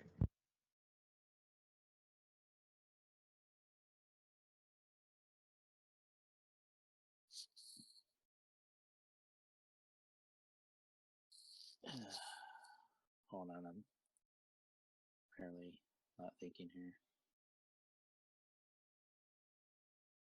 Okay, this dude. This goes here. Boop. And that guy grappled you.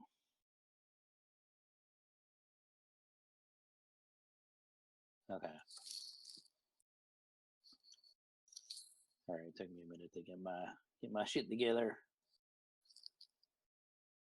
Okay, so you are grappled, and it is Mosari's turn. You probably don't know anything that's going on there at this point, but what would you be doing normally where you're at? I think she will, because if I'm attacked by a chest, I think I will yell, "Get the fuck out of me! What the fuck are you doing?" I would be moving towards the room anyway. I probably wouldn't know what's going on yet. Yeah. So. Okay.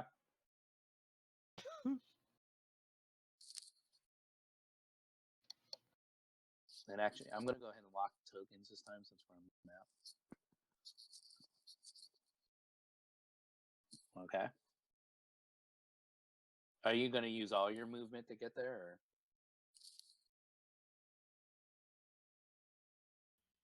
Yeah, probably. Okay. You can go ahead and finish your movement.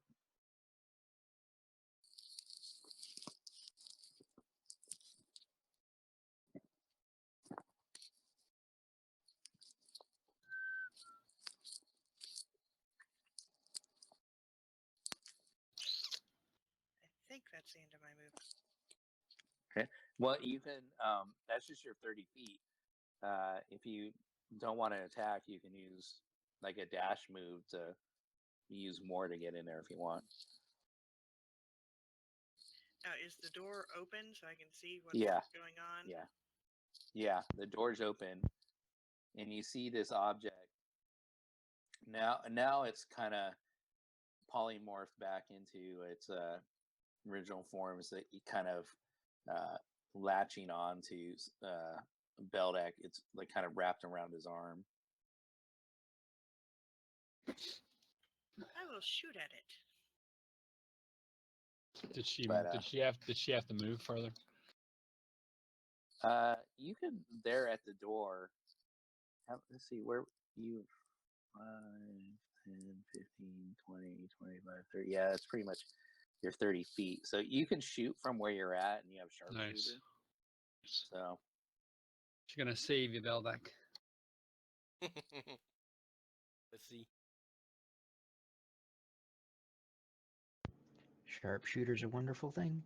Yeah. Nice. And one more time, because that didn't seem to do a whole lot.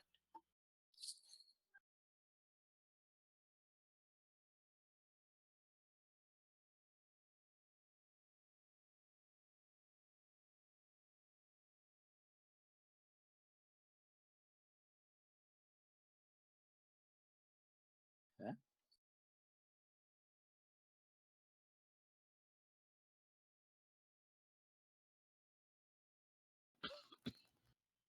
Then if you're done, go ahead and all right, Villaroff. Right. So since I'm diagonal, sort of, to the door, can I see into the door? Can I like see what's going on from where I am? I probably heard Let me Velvac see. sailory expressions. You can definitely see me attacking something. Yeah.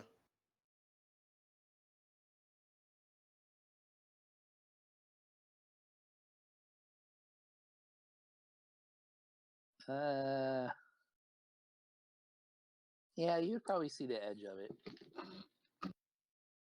So, me being a curious guy, I'll probably like move up a bit, like god damn it. Move up to like here-ish to get a better look. Okay. I could probably get like see the side as it's chomping down on Belloc. I don't know. You tell Yeah, me. you can probably see a little bit of it. Yeah, I'm pretty. I'm spell sniper, so I'll definitely try to take a shot. Okay. With my most signature thing that I do, I hurl fire. Incandescent flame. Oh god. Oh god. What happened? You don't trigger anything. Thank goodness, since he just hurled fire at something that is currently encasing one of our party members. Shit. Okay. I slip on a puddle while I throw it. Is what happens. Yeah. It's like a wet patch and sort of like green stuff covering it. Yeah. And I maladroitly like slip forward, and I like heard like I just hit. I don't know. I hit like a mast or something, like a wall. Yeah, you hit the wall. A little bit of it starts to, catch a little bit of fire. I exclaim, "Shit!"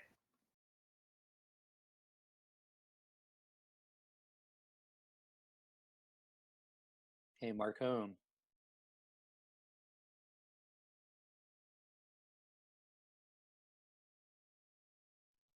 Oh, I'm sorry. I put on push to talk when we went into RP.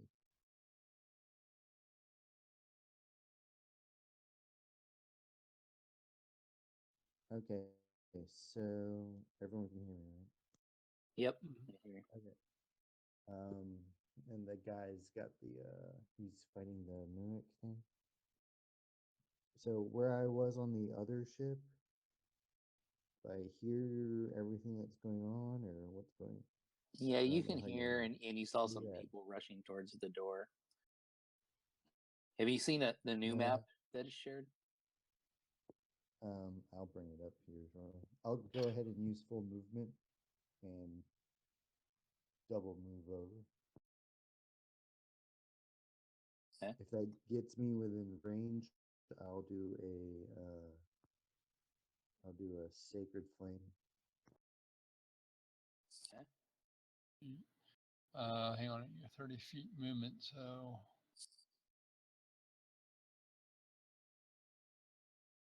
yeah, you could actually Oh yeah, yeah. If go I can right get there. in range with 30 feet, Yeah, you can yeah, go right there. and then do sacred flame. Perfect.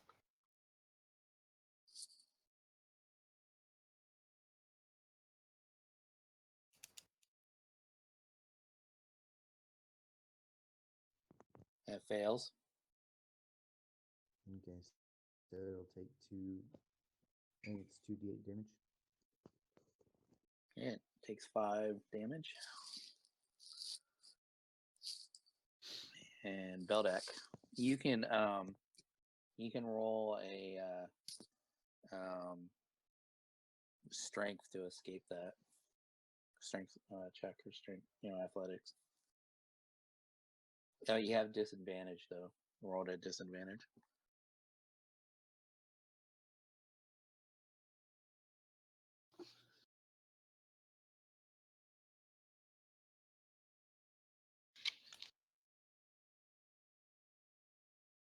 And you failed that. So you're still grappled by it. I can still attack, correct? Yes. So is that? Does he have more than one action to do? What? Yeah, I mean, you can use your bonus action,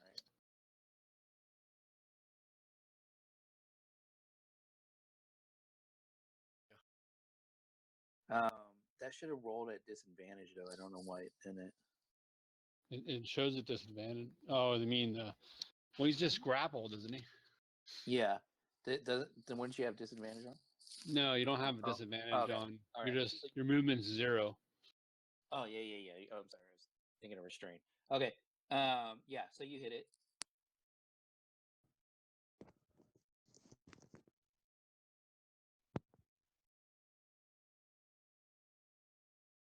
Okay. The mimic is going to try and bite you again. And I believe while he has you grappled, he has advantage.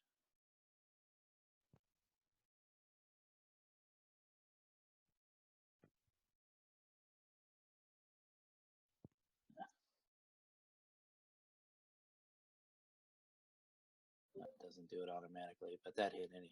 But let me roll just in case I get crit.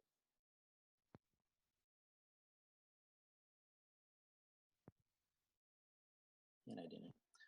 Okay, so he bites you again for another 8 damage. And Sturm. All right, let me see if I would have noticed because my back is to them. I was currently walking over there, and I'm facing the door. Okay. Let me just see if I would notice. If I can get rid.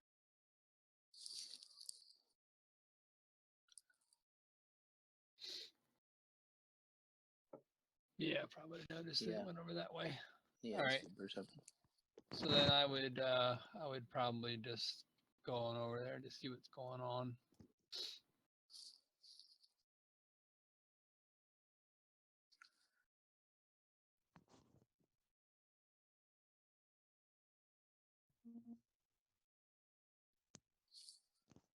Okay, Raph. All right, so hearing the commotion, Raph has turned around, sees this crazy looking thing latched onto his friend, and rages. Uses the term friend like, loosely.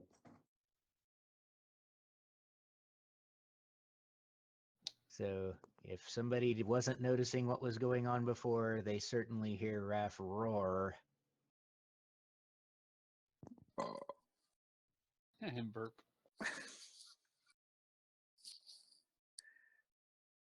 And then he's going to move over to the mimic. Okay.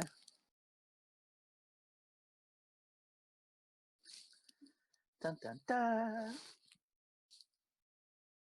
And swing! Oh, I see. You did trigger something too. Woo! It's called Time Warp. Time progresses forward 1 round with everyone frozen in time, temporarily petrified except for you, until after you take your next turn. Okay. So basically, you so get like 2 turns. So I get to do my damage here. Yep. And it again did not apply. Hold on. Damage. Did it apply to you? Oh, Yes, it did. crap. That's all right. Let's see. Stop So attacking yourself. I can't see any, I would say, host Oh. connection lost. hold on. Let me. It's Okay. odd. So I apply that damage there, and then I'm going to give you 6 back. How much damage was it? 13. Okay. Did you lose fancy grounds, Dave? Because it's saying host connect lost and reconnect attempt 1 failed. Yeah, I'm seeing the same thing. I don't see it on my side. Everything looks good where I'm at. and I can't see any Alright. dice except the crit. I don't see any damage die or anything. Yeah. Second, Alright. second failed. Well, let's see what happens with my second attack. Okay. Oh, there it goes. Now I'm getting all the disconnects. Hold All on. right. Just took a minute. Yeah, it looks like it disconnected everybody. Why would that have happened? Oh, you know why? It looks like I had an internet issue. Yeah, BMX Sounds just went offline. Yeah. Can you guys hear me still on my iPad? Yeah. I can hear you. Yeah. Okay. I must Alright. say the timing of these things.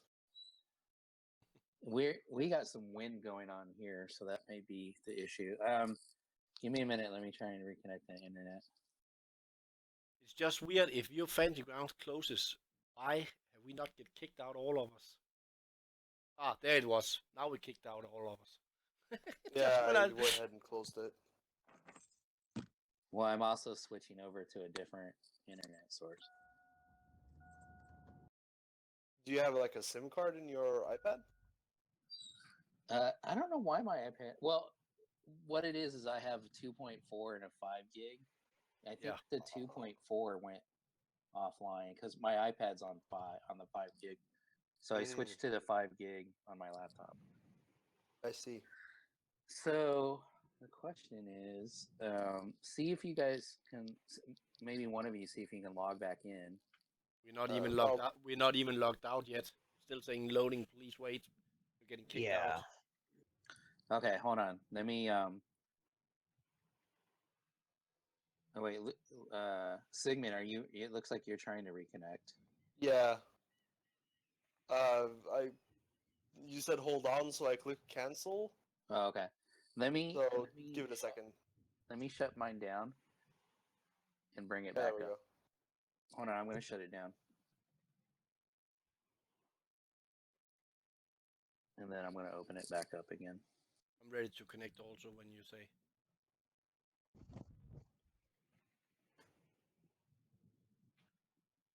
Yeah, that's weird. I don't know why I lost just the 2.4. That's weird. Yeah, because they're working together. Your internet, unless you have two different cables inside the house. No, it's the same thing. That's what's interesting about it. Yeah. Maybe there's just some type of interference on that one channel. I don't know. Yeah, maybe a glitch or something like that.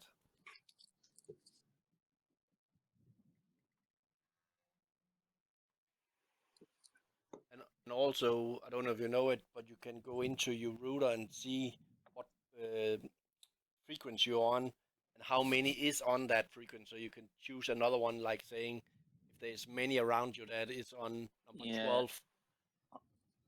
Yeah, Comcast routers don't typically let you know how many other people are sourcing off of that. Oh, we do that in Denmark. No, he's talking about the Wi-Fi channel. Yeah. And your Comcast router will tell you how crowded. It won't tell you who's on that channel, but it'll tell okay. you that there's like 4 other people using channel 4 and that you should move to channel 3 Exactly. or something. Exactly. Yeah, okay. The one with the one with the lowest one. Okay, go Although ahead and try and come back in. most modern routers anymore will automatically switch to the lowest the channel with the lowest utilization. You want me to try login? Yeah, go ahead and come back in.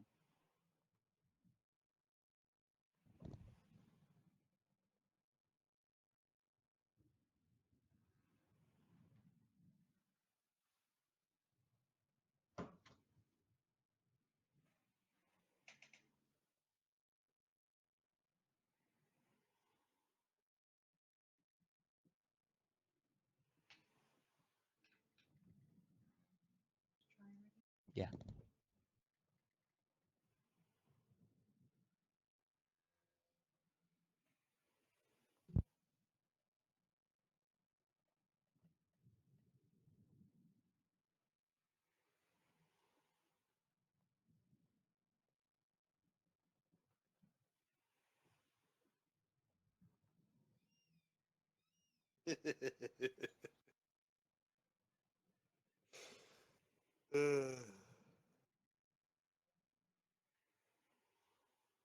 What's going on? No, I'm just reading some Petter Solberg quotes. Network error during host license check. I'm in now. I'm inside now. It's still Okay, loading. Krillin. It is still loading. I don't have my character yet, or anything like that.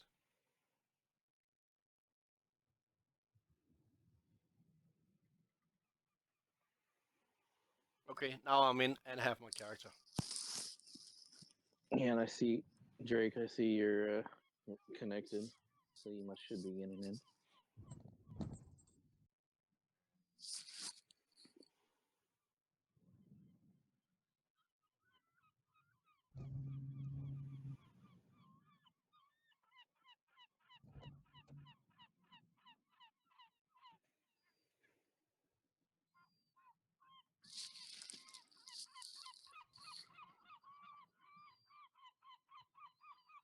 So just so we don't lose where we are, Raph, you had one swing at it, you critted it, and you get like a time warp additional turn once you're done Right. with this turn.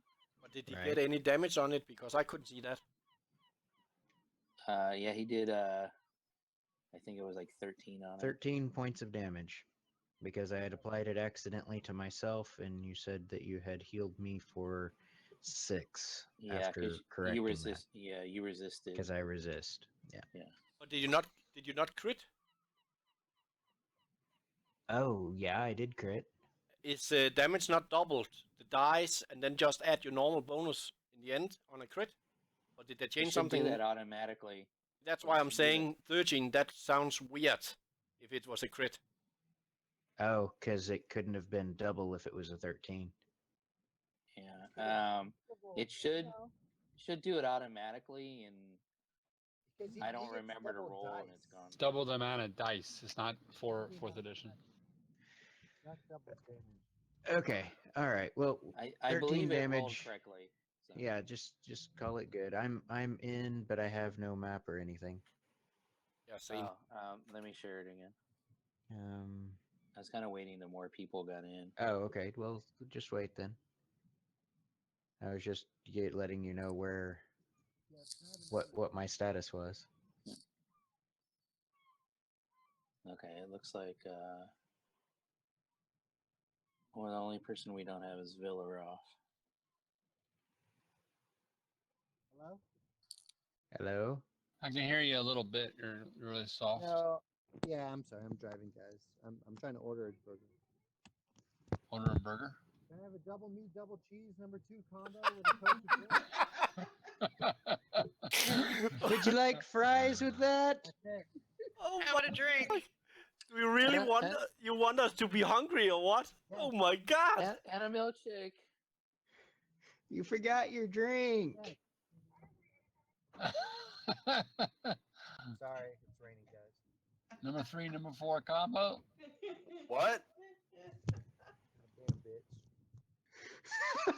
Oh my god. Someone don't sound too happy. I want some I missed Szechuan the sauce.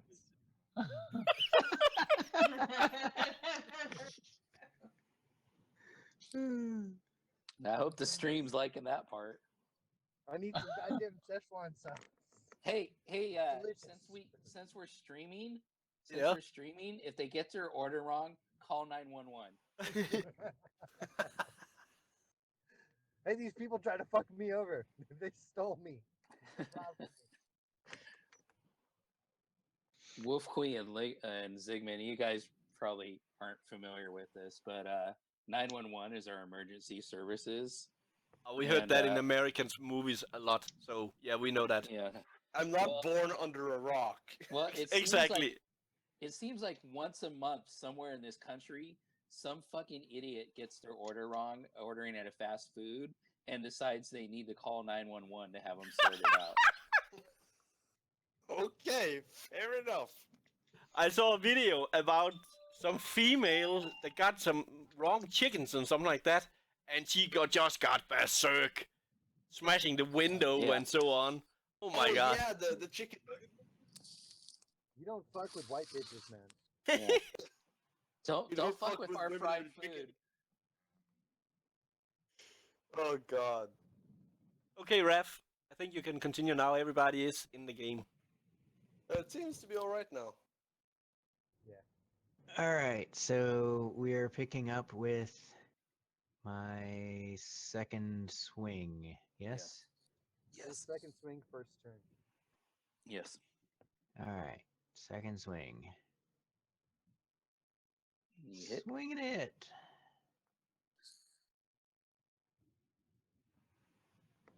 All right, and so now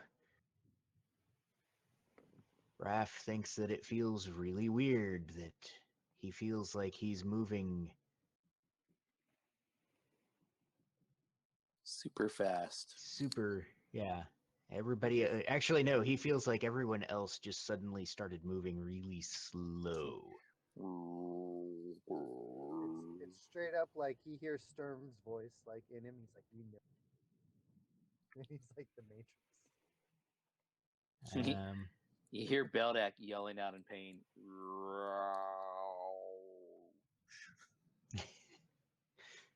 All right, so second turn, first attack.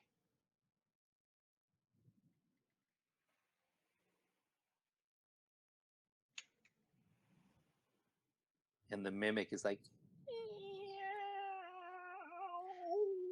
And that attack actually went against me for whatever reason. Does a 15 hit the mimic? I believe so. Hold on, let me open it again. Oh wait, no, that's me doing the roll. Never mind. Yeah, no, it's fine. You got it. Okay. All right, so then second turn, second attack.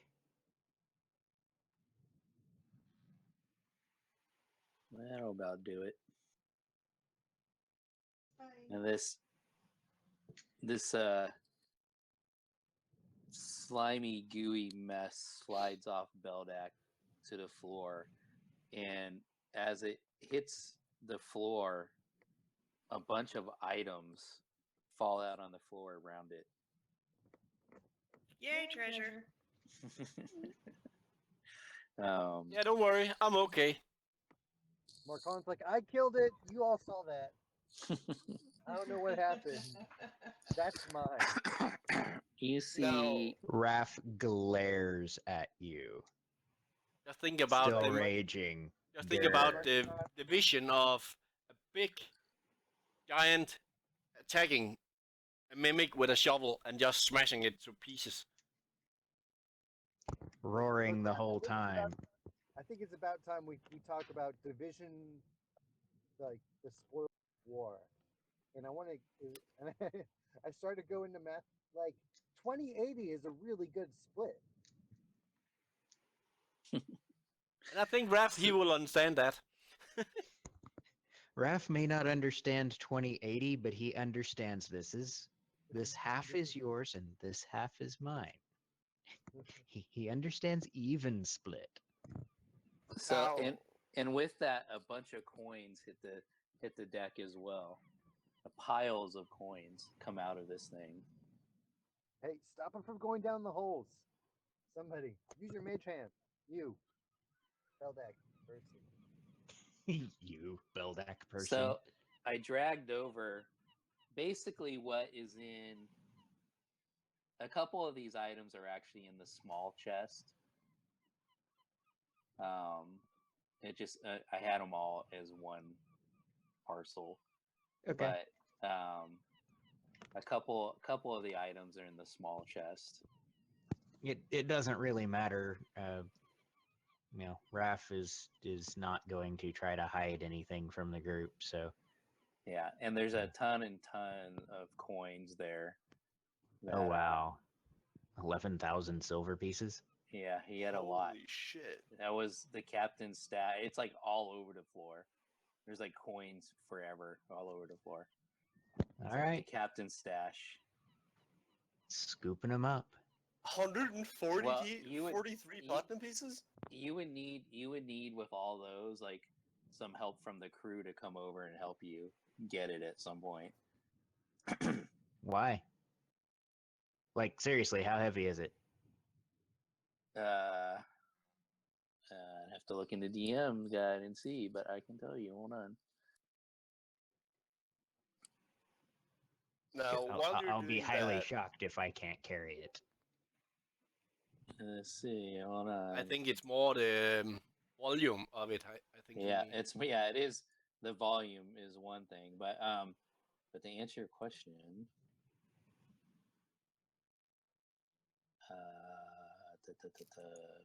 Adventure. I just saw this the other day. Because you can, here we go.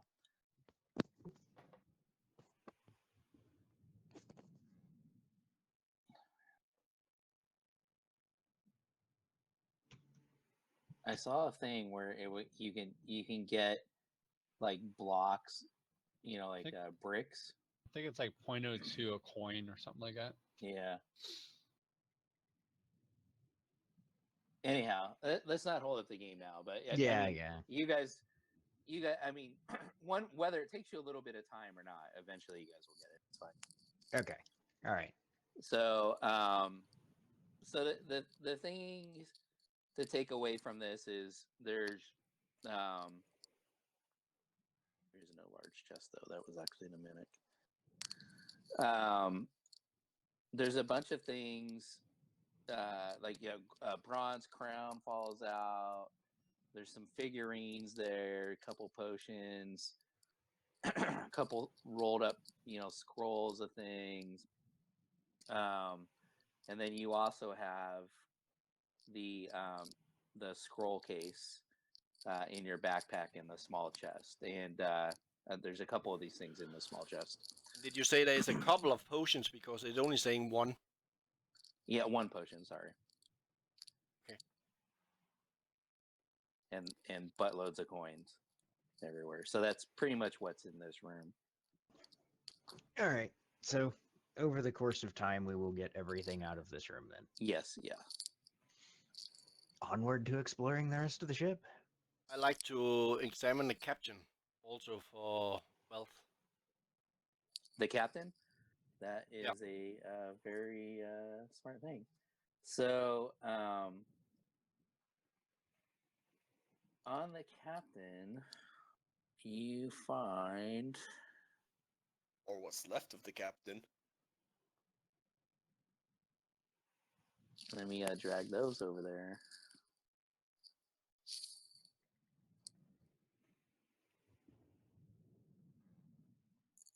Okay, so there's 3 items added to this. There's basically he had a couple platinum pieces, and I missed this for flavor. I'm so bummed. So you should have noticed when he got close. I totally forgot I did this. He had for his eyes. He had 2 platinum pieces in his eye sockets. Nice. Wow, he I had meant wealthy to- family. Was going to pay the ferryman a lot. I meant to describe that to you guys as you were battling him and totally forgot about it. So, yeah, so in his eye sockets, as you're examining them, there's 2 platinum. There's a platinum coin in each eye socket. He has strapped to his belt an ornate tankard. It is a helm skull tankard.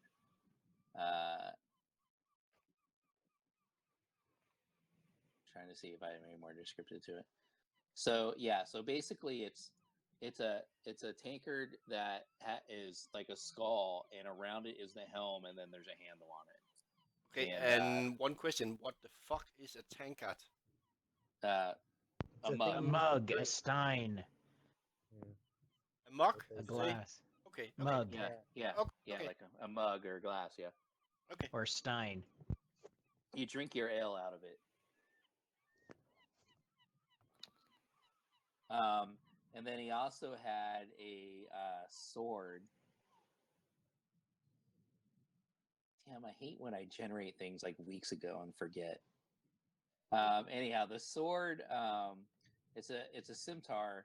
There's a deep red gemstone. It's been set into the ring, the guard, and it's a really beautiful made weapon with stylized flames etched along the length of the blade. Cool. Wow, you're just now getting your food? Damn, they're slow. I've been complaining. I've been talking to Sturm about it. The sad thing is, in Denmark, we can't go get some food like this right now. It's only 6 o'clock in the morning. And now I'm starting to get hungry for food like that. Oh man, you have no idea. Whataburger's open 24/7, Mo. Okay, so yeah, so that's what you find in the captain. So I've added that to the party sheet. No, I'm good. Thank you, man. Okay, we're going over all the ship. Just so you know it. If there's anything we need to roll, you just let me know. Okay, Oh, are the- you guys saying you want to kind of expedite yourself through the ship? I don't think we've been in. I don't think we've been through the whole ship, exploring it. Well, I'm saying this is the second time on the water, and I thought we were going to an island. We tricked you, man. We drugged you and decided we were gonna I'm take not you sure somewhere. what you were saying. We're on our way to the Warden City of Gleebrook, but you have the ship. Are you saying you don't want to explore the ship? No, I'm saying we explore the ship.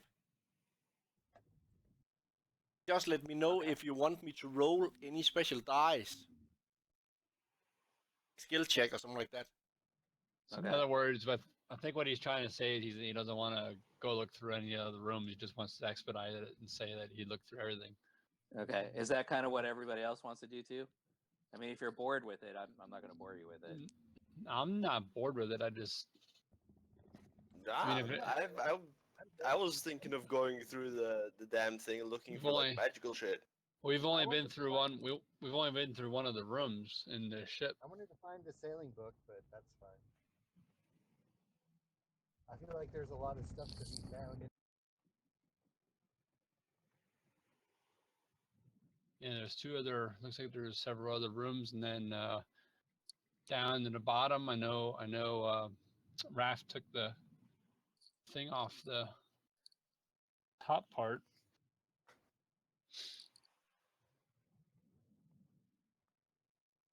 You never know. We could end up like with some stuff like national treasure. Find a pipe and leads to something that leads to Gotcha. Studio though, are there like any like ancient texts or Kurt's on bio Um, break. as I'm searching? Okay. So, excuse me, sorry. You don't find any text. There's, like I said, there was a couple scrolls. And then, sorry, got something in my throat. Here we open this. There was a couple scrolls. There's really no books here. You do see there is a logbook. That there is actually a logbook on the desk. That'll work. I'll take a look at that and And- peruse and- through it. As you pick it up, it crumbles to dust in your hands. That sucks. I would have went. Is I there would have. anything- What was that, Sturm? No, go ahead. Oh, I said, is there any piece like left? Is it just like the pages? Like, is there anything decipherable? No, there's nothing decipherable. Like when you were looking at it, you could see a couple dates written in there and a couple like general entries. But as you pick it up, it just kind of poofs into a little cloud of dust and falls to the ground. Sort of like hold my fingers to my head and try to remember the image of what those dates and entry was.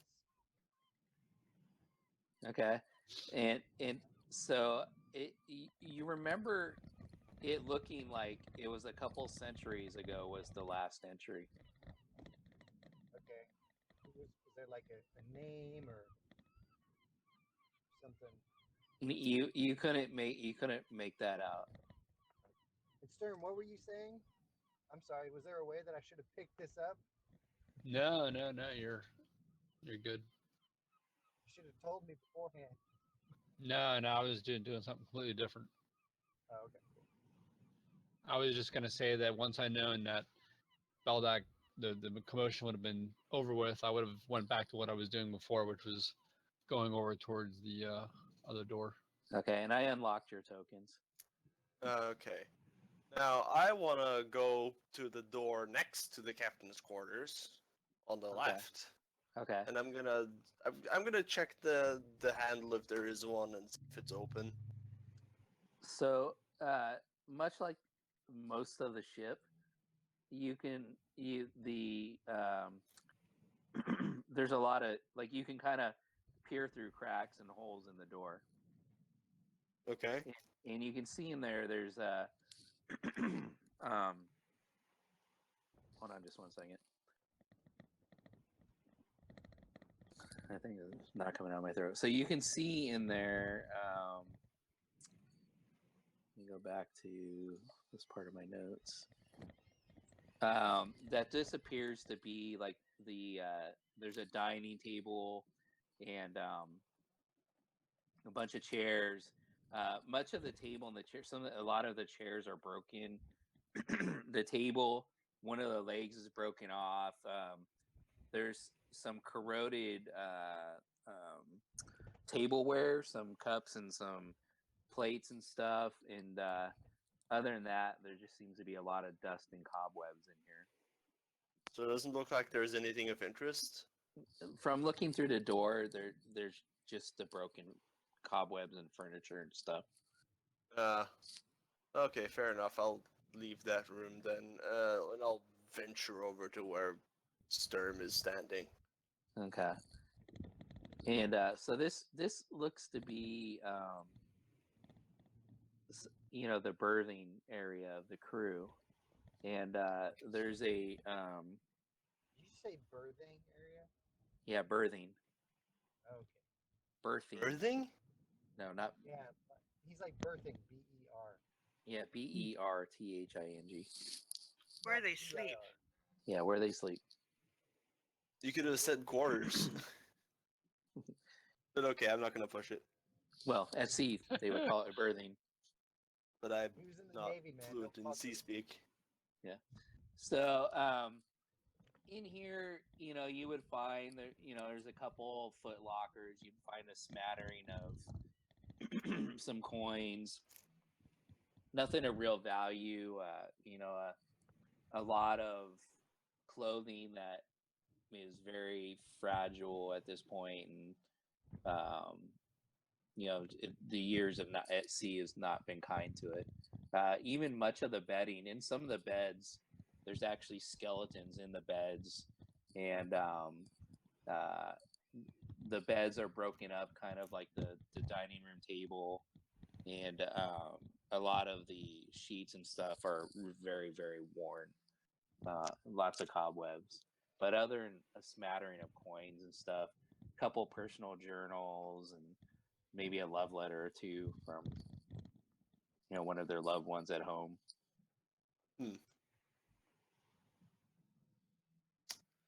All right.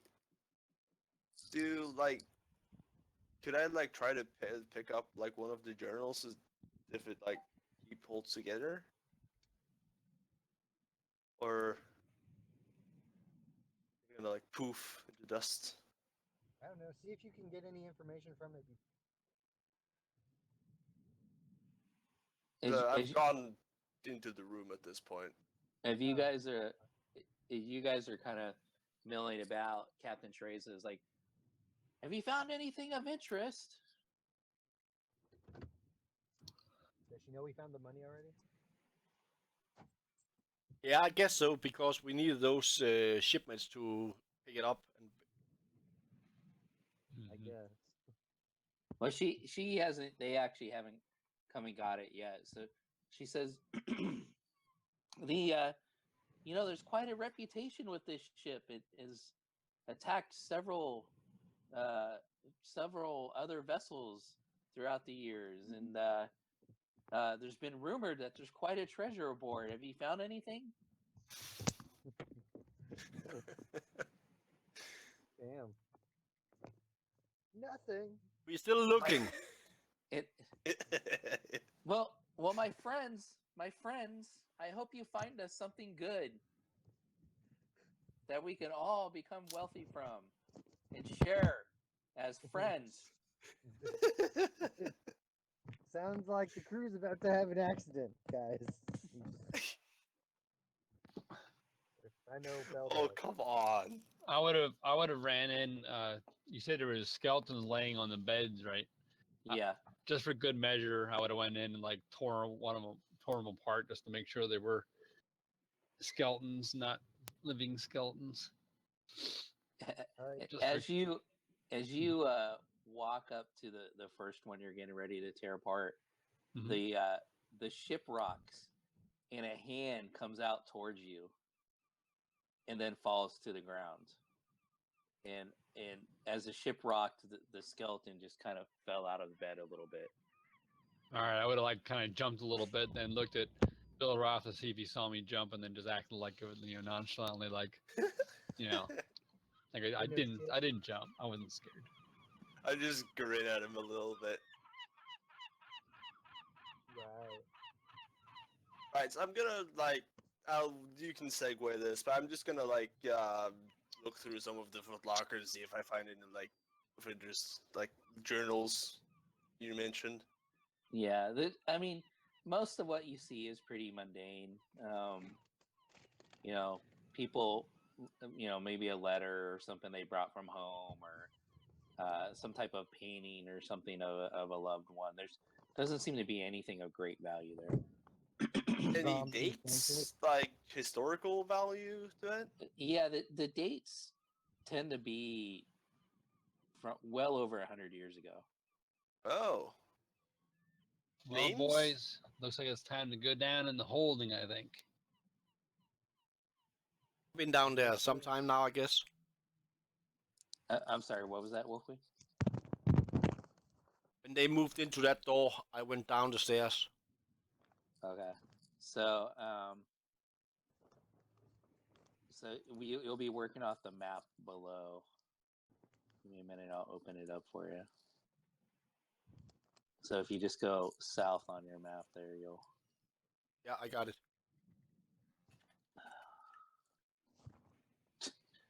You stupid thing. What? Oh, there we go. Okay, so you can see pretty much most of the hold there. So as you come down in the hold, who else is coming with them? And I'll move you down there. Yeah. I'd be following behind Sturm, so. Okay. I'll follow.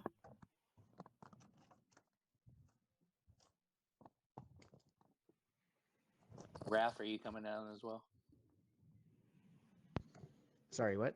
Are you coming down below in the hold as well? Yes. All right, so you come down there and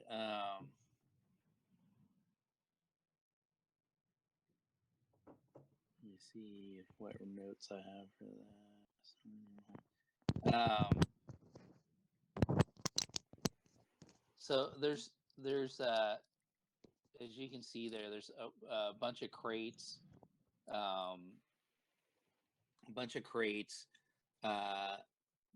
much of the contents, it doesn't take much to look at it, is been rotted. The crates are broken apart. There's a lot of dust. It's and there's some water they're pulling on the floor. It's it's dark down here, except for the light it's coming from the stairwell and from the hold, so it would be considered dim light. Very, very musty smelling down here, and there's some various, you can see some doors there towards the back. Sorry, and a we couple got doors caught towards the all front. On this level where you guys are at, there's nothing. Looking around, there's nothing of particular value or interest in there. Most of it's rotted away. Considering the darkness, I'll do everyone a favor and I'll cast a couple light cantrips and like fix them to different points down in the to like shed some light on the situation. All right. And what are you doing there, Beldak? Looking to the door, see if it's something like the same up. I can look through it. If it's massive, then I'm looking for keyhole, so on. Yeah. So this is none of these doors seem to really have locks on them, but they're all like, they all have like holes. Sometimes the holes are big enough you can just stick your arm right through them. And so Beldak, looking into that room, it appears to be the galley, the ship's kitchen.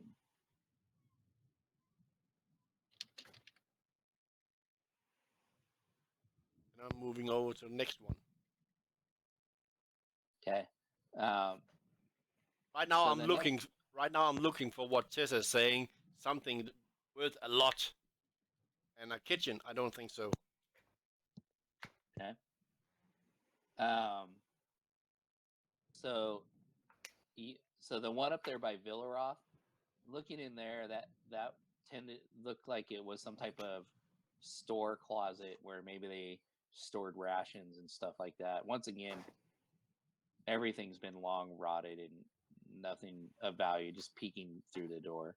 Storm's opening the south one up here. Okay.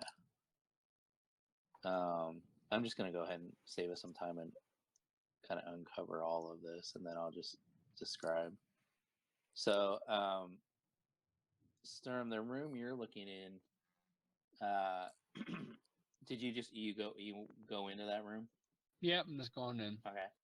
So this room appears to be one of the ship's officers' room, and in here there's a chair, a small table, and a bunk in there.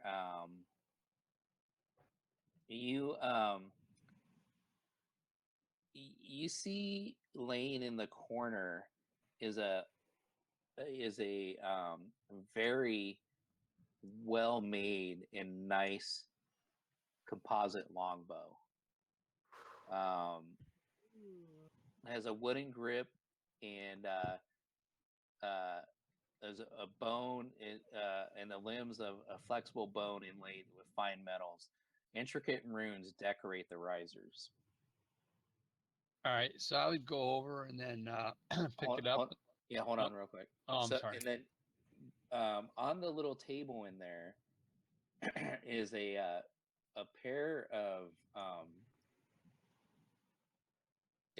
it appears to be some type of like glasses that you would wear, and there's there's lenses in them, and there's kind of like a little cups that would maybe go to your eyes with these lenses, and they're made with some type of dark green kind of gem looking like item. It would look like this. Steampunk welder's goggles. Ooh. All right. So the first thing I would have done right away upon seeing the bow is go over and grab the bow, and then I would go outside, like peek my head outside and yell out, "Hey, girl!" towards Marisari, and I'd like hold out the bow. Looky, got her attention, waving the bow around. Hey, girl, looky, huh? I'll come over and inspect it. And then I would hand it over to her and continue like looking around. I probably would, seeing the goggles, I might like look at them, but I probably wouldn't think much of them. I'd So I actually probably like to wouldn't get pick a 'em up. good look at those goggles. All right, so I would tell everybody else is then after I give the photo to her and tell her to look at it, I would say, hey, there's some other crap in here too, and I would sit in the chair right there. Okay. And there's a couple gems in there as well that I threw on the party sheet. Raph, you Yes. that looks like some type of storage room, but it's mainly just broken furniture and some sheets over them, and it's just very dank in that room. But kind of if you spend some time looking around, you wouldn't find anything of value in there. Okay. Beldak, are you just looking through the door, or are you going in there? I'm looking through the door again. All right. This also looks like some type of officer's quarters. And I'm going in. Opening the Yep. door. So besides some general coins in his foot locker, which I'll add, you see in his little table, there's a small gold bracelet and a pair of engraved bone dice, and you see a pair of boots, and these are really nice, fine boots with runes on the side, depicting various creatures of motion, and they're decorated. The uppers are decorated leather. They look like. Hello. Why can't I open that?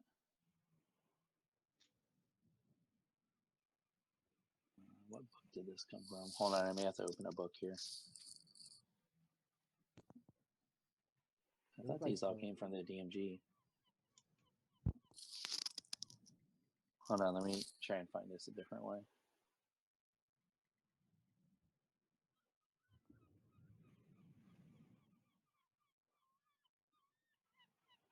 Here we go. All right, these look like this.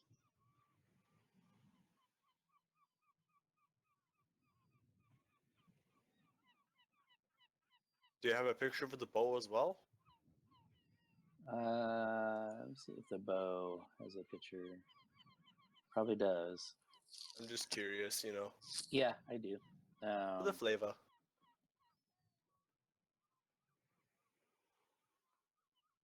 The bow would look like this.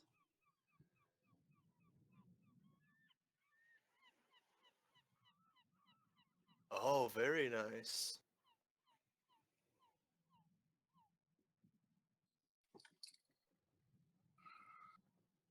Okay, so I'll drop that stuff in your party sheet.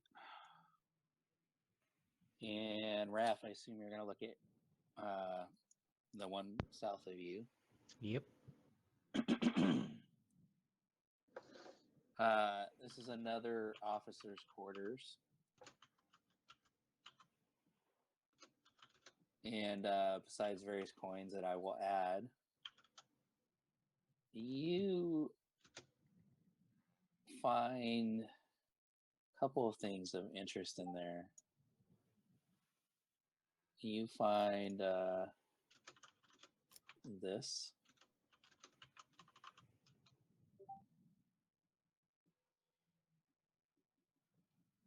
Ooh, shiny. Girdle, some sort. Belt. And you find this ring. So is that a belt or bracelet? It's a belt. Okay. Ooh, also shiny. So Raph takes both of them and carries them out to the hallway, and hollers out to the others, "I found more shiny stuff."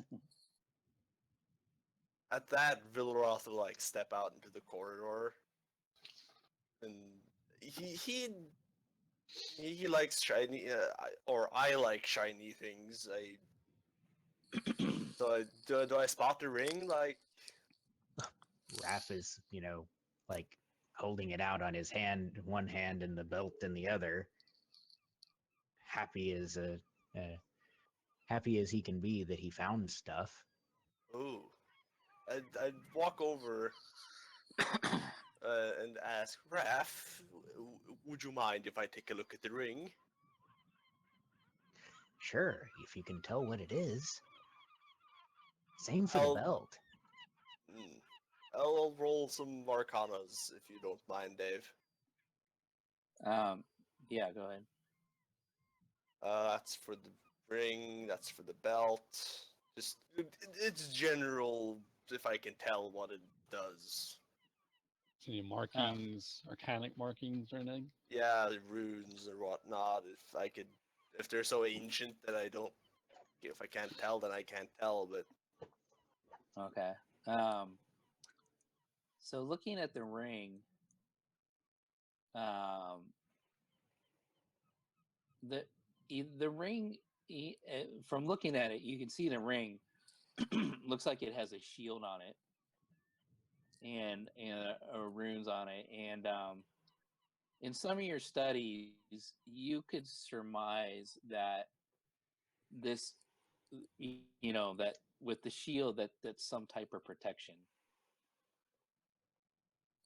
You can sense the the you get a feeling when you look at it and hold it of warmth and you can sense something definitely from this.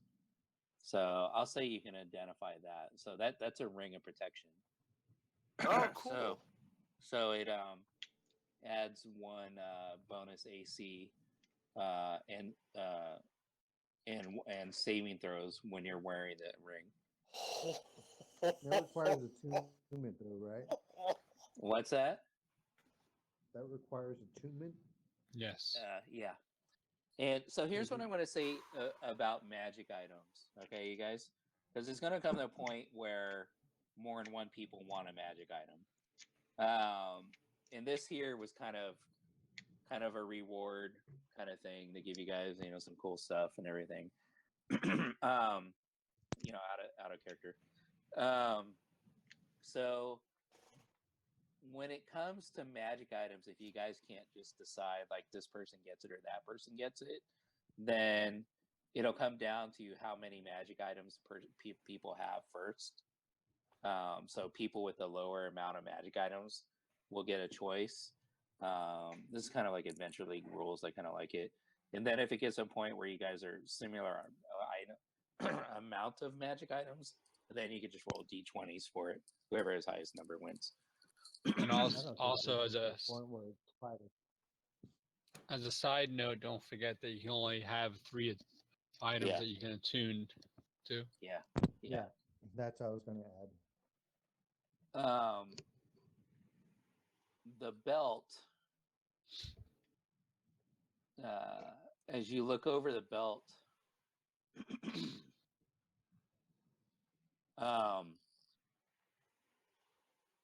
you can tell, first of all, from looking at the metalwork, that this is definitely the metalwork of dwarves. You looking at the emblem, the buckle of the belt, you can tell it's a representation of a dwarf. It's a dwarven god. I can't remember the name. It starts with an M right now. I believe. But anyhow, you recognize it to be a dwarven god in gold. Morden?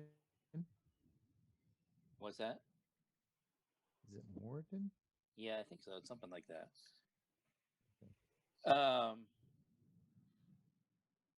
As far as what the belt does, you're not really sure yet, but you can tell it's been. You can surmise that it's been made by dwarves, and it's very well crafted. Right. So I sort of whistle loudly And I sort of turn to the others and say, the ring definitely has protective properties. I think you can expect it will boost your defense somewhat. The girdle, however, it's most certainly dwarven made. It has a depiction of a dwarven god. I don't know the name of it. On the front in the gold. I don't know what it does. It eludes me of its purpose. But it's definitely worth a pretty penny.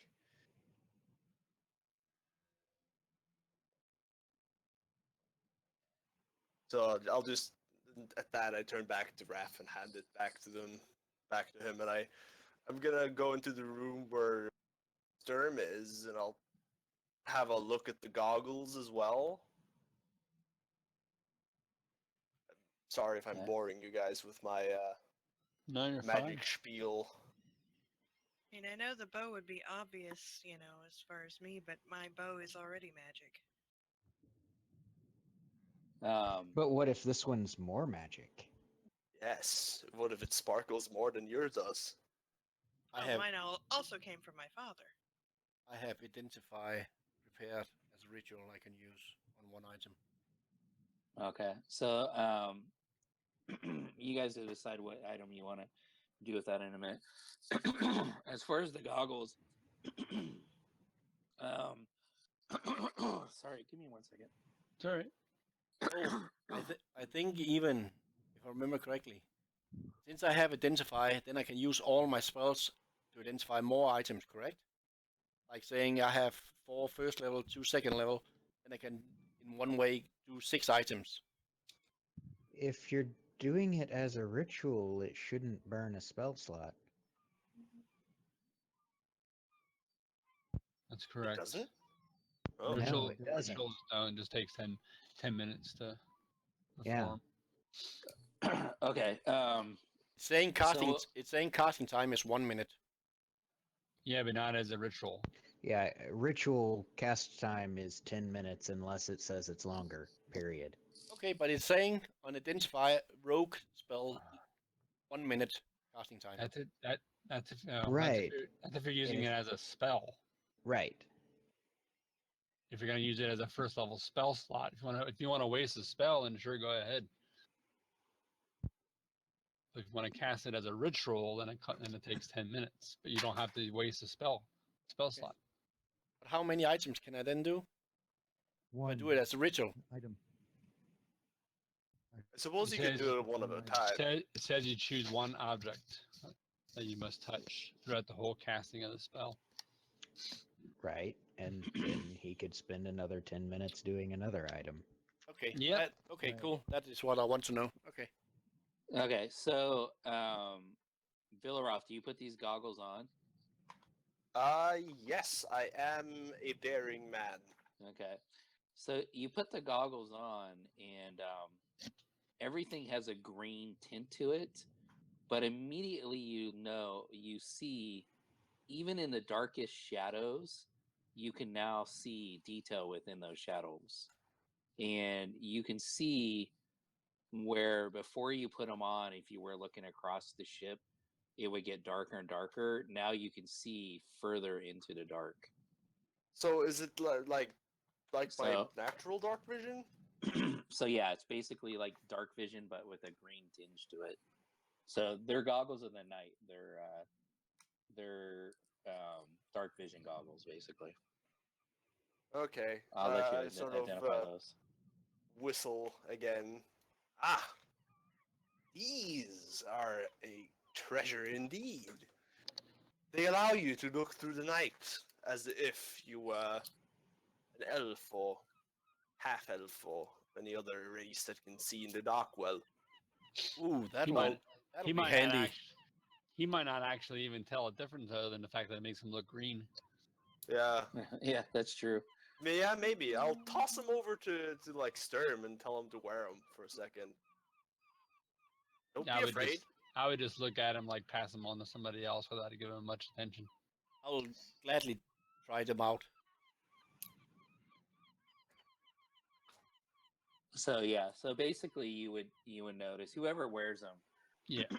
would notice basically their dark vision.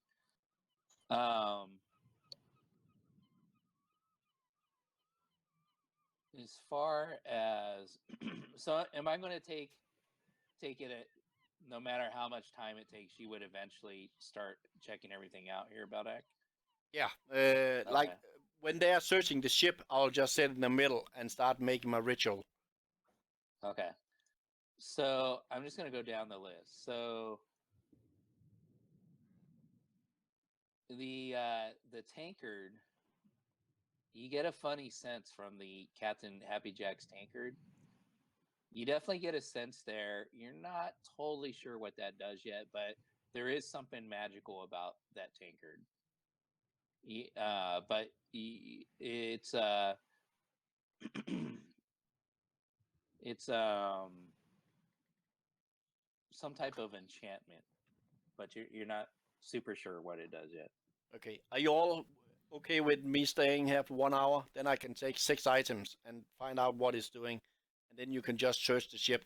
There must be some source how this ship is floating. Yeah, once I know what he's gonna do, and he's gonna be taking quite a bit of time, I would probably go on top of the ship out to the outside just to keep a watch out in case I notice anything, unusual happening. Okay. Kind of So- like keep watch. So while you do that, nothing threatening comes by, but Captain Terza is definitely She can't wait. she's still directing her people, but she's quite regularly asking over what's going on over there. What are you finding? I would actually tell her that we found quite a bit of stuff and that we're I would just basically tell her everything we found. And she's like, "Ah, that's wonderful. Shall I send some people over to help you carry stuff back?" We'll Yeah, for the we'll let you know. coins. Yeah, we'll need some help with certain items, I'm sure. May as well have her send some clearing out what we found on the top. Yeah, Top yeah. deck there. I would tell her to. I would advise that she doesn't go down below yet because they're in the process of doing some rituals for identification and whatnot. So they probably shouldn't go down there.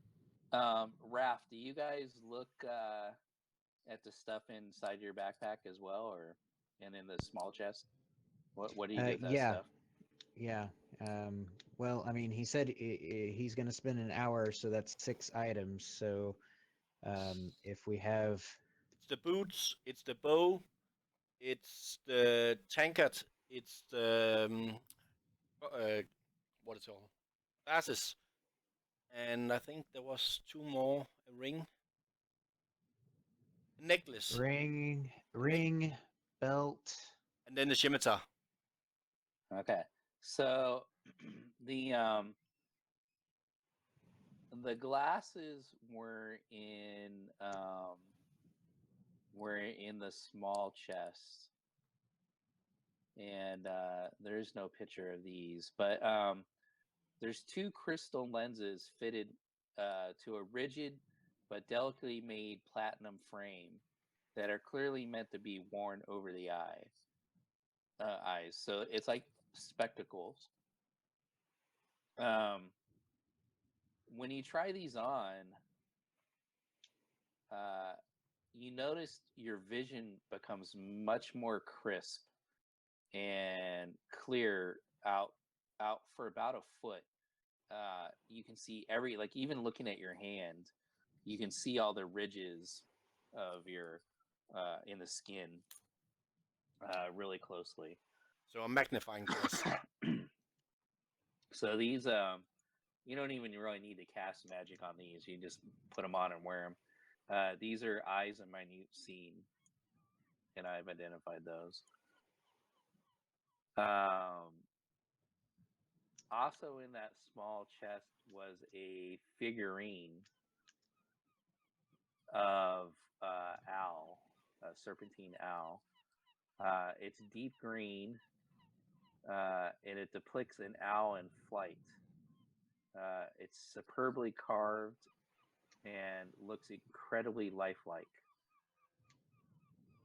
It basically looks like this.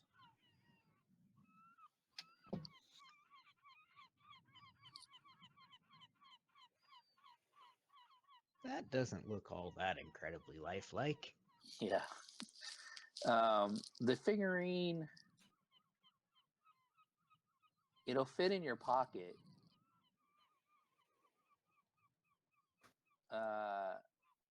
But within over the next day or so, if you guys played with this, you would find that when you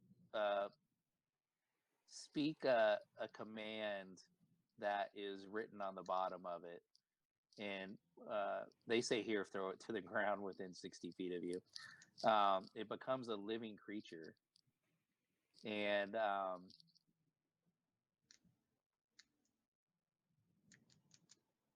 anyhow, here you can read this, but this is a I know basically what that is. It's like Drit's cat. it is basically, but it's an owl. So I've identified that for you. You can read all the special benefits of that. Doing his ritual on the longbow. This is an oath bow. Oh my god. Do you know what an oath bow is? Oh, No, No. I don't. okay. This is badass. I was so happy when I got one of these in Adventure League. Well, I can see I can see the price on it. This is very, very rare and super cool. Basically, you when you knock an arrow, you can whisper in Elvish, "Swift defeat to my enemies." And when you use this as a ranged attack and say the command phrase, "Swift death to those in wrong meat," you target the target of your attack becomes your sworn enemy until it dies. Oh, nice. Until dawn 7 days later. You can only have one sworn enemy at a time. You have advantage on rolls. It's an extra 3d6 piercing damage. Anyhow, you can read it. It's badass. Ophos are badass. That is Holy definitely shit. better than the one I'm carrying. Oh boy. It's like an extra fucking no, it's an 3 extra 3d6. hunter's marks. Yeah. That's awesome. Quite awesome. I can't. You have to read through it. I can't remember how many. Until you're. I can't remember how many times you can swear an enemy. You have to read through it. But I do remember that if you don't kill your sworn enemy, it stays your sworn. You can't you can't have it swear to It another becomes your enemy. sworn enemy until it dies or in dawn 7 days later. Yeah. It says when, and yeah, then when it dies, you can choose a new one after the next dawn. So once a day, basically. Yeah. Well, unless he doesn't die. If you Well, swear yeah. an enemy and he gets away, well, Right. he's still your enemy for 7 days. Yeah. Still badass, though. You have a potion of superior healing. The ring of protection you already know. The scimitar that Captain Happy Jack had.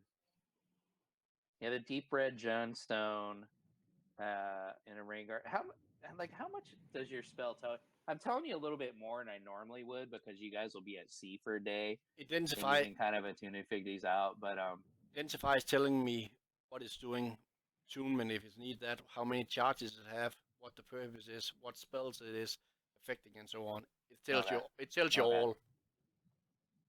Okay. So the scimitar that Happy Jack had is a scimitar of flame tongue. It looks like this.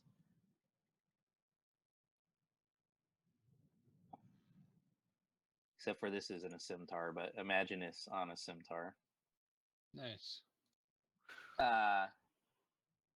You can use a bonus action to speak the magic sword's command word, causing flames to erupt from the blade. The flames shred bright light for 40 feet radius. It deals an extra 2d6 fire damage. As a bonus action, you can speak the word again. Wait, what's this say? The flames last until you use a bonus action to speak the words again, or until you drop or sheath the sword. That is fucking badass. There's a couple scrolls. And on top, you skipped one. I don't know why. That was the first What one did I I said. skip? Boots. Oh, the boots? Sorry. Yep, let me go to the boots. But I just also- grabbed them earlier. But I also think it'll take more than 1 hour now because you're telling everything and not only 6 items. Yeah, well, I'm gonna say like why you guys, between now and you guys arriving at Gleebrook. Yeah. You would kind of have time Goldak's to gonna be a tired motherfucker till he gets done. The boots are boots of striding and springing. While you wear these Wow. boots, your walking speed becomes 30 feet, unless your walking speed is higher, and your speed isn't reduced if you are encumbered or wearing heavy armor. In addition, you can jump 3 times your normal distance.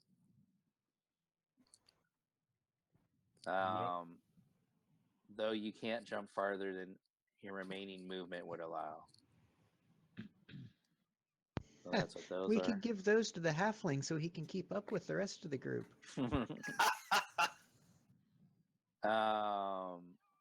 Does anybody have less than 30 movement speed?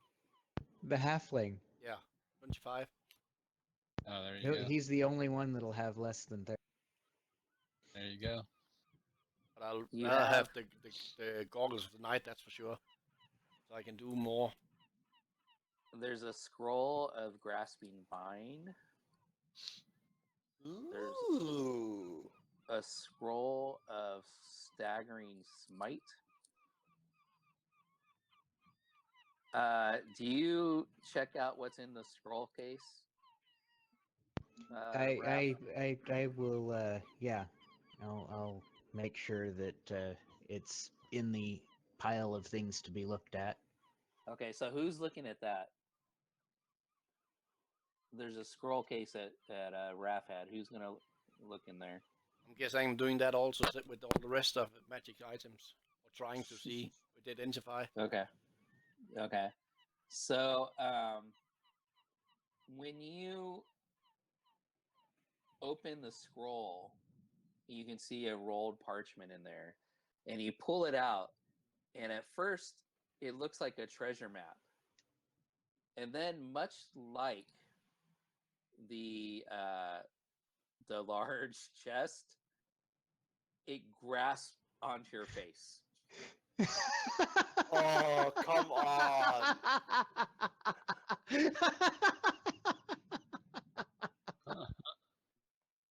It is a mimic map. I'm gonna say like I love this. as it masks to your face, and you can hear you like. I'm gonna take liberty to say that Raph would be like, "Holy crap!" and he punches it.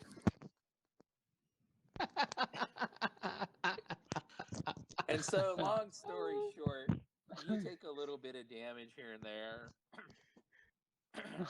Those pulling the map off your face take a little bit of damage, but eventually you kill the mimic map. And Damn it.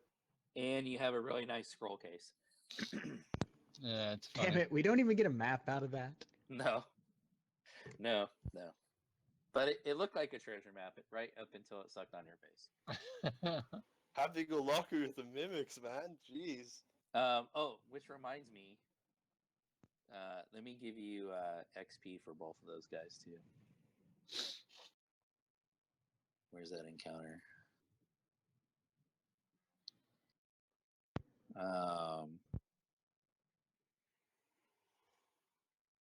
Okay, let me award that to you. All right, let's go back, see if I got everything. The rest is just mundane stuff. About So, do we know what the belt? Do we know what the that dwarven belt was? you don't really know what it does yet. Okay, gotcha. Well, actually, no. His spell does. His spell does eventually. So, and playing with it, as you played with it, you realize that whoever's wearing it feels much more hardy, and so your Constitution is increased by 2 when you wear it to a maximum of 20, and you have advantage on Charisma Persuasion when you interact with dwarves. Oh, the belt. Yeah. And you grow, and the fun part, you forget that. You grow a beard and you get dark vision. Yeah. Oh, and you can speak, read, and write Dwarvish. Yeah. Cool.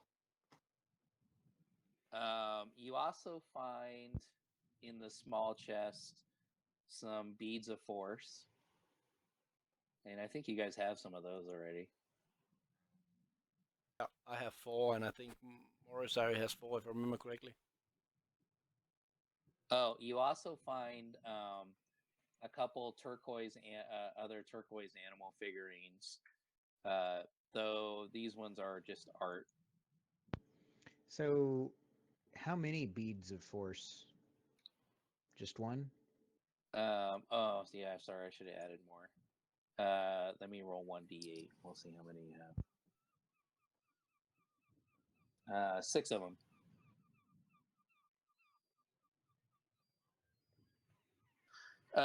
Bronze crown, some gems, galls of bow, dice. Yeah, that seems to be everything. So, as you guys take things back, or tell Captain Treza, she says, "I think it's fair that we split the coins." She's like, "I don't care about the mundane stuff you guys found there. Do you guys tell her they're magical? And if you do, she still is like, but, spoils of war. You guys can have that. But I think we should take half the coins, my crew and I." That That sounds seems fair to fair. me. Yeah. Yeah, even half of that is like, holy shit. Yeah. It's your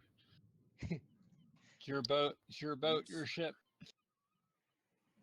So,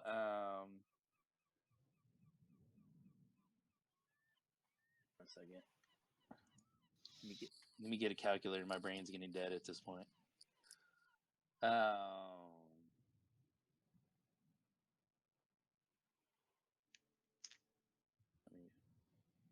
5 is in.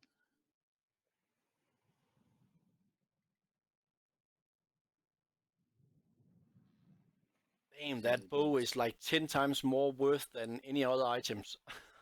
Yeah, it's pretty stupid to be honest, but it's cool. Yeah, but you don't get that bow for the money. No, but still, Yeah, I don't even look at the value of it. I look at the value of items mostly out of curiosity. All right. You got to remember, it's only worth that if you can convince somebody to pay that much for it.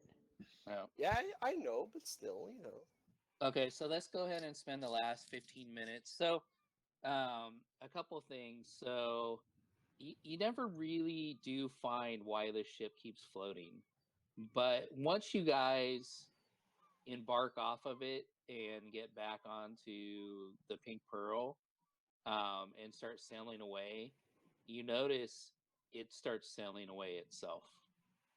Oh God.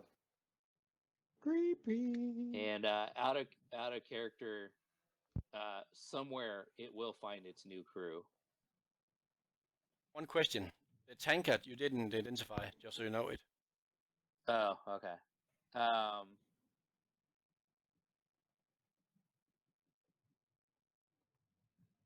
So,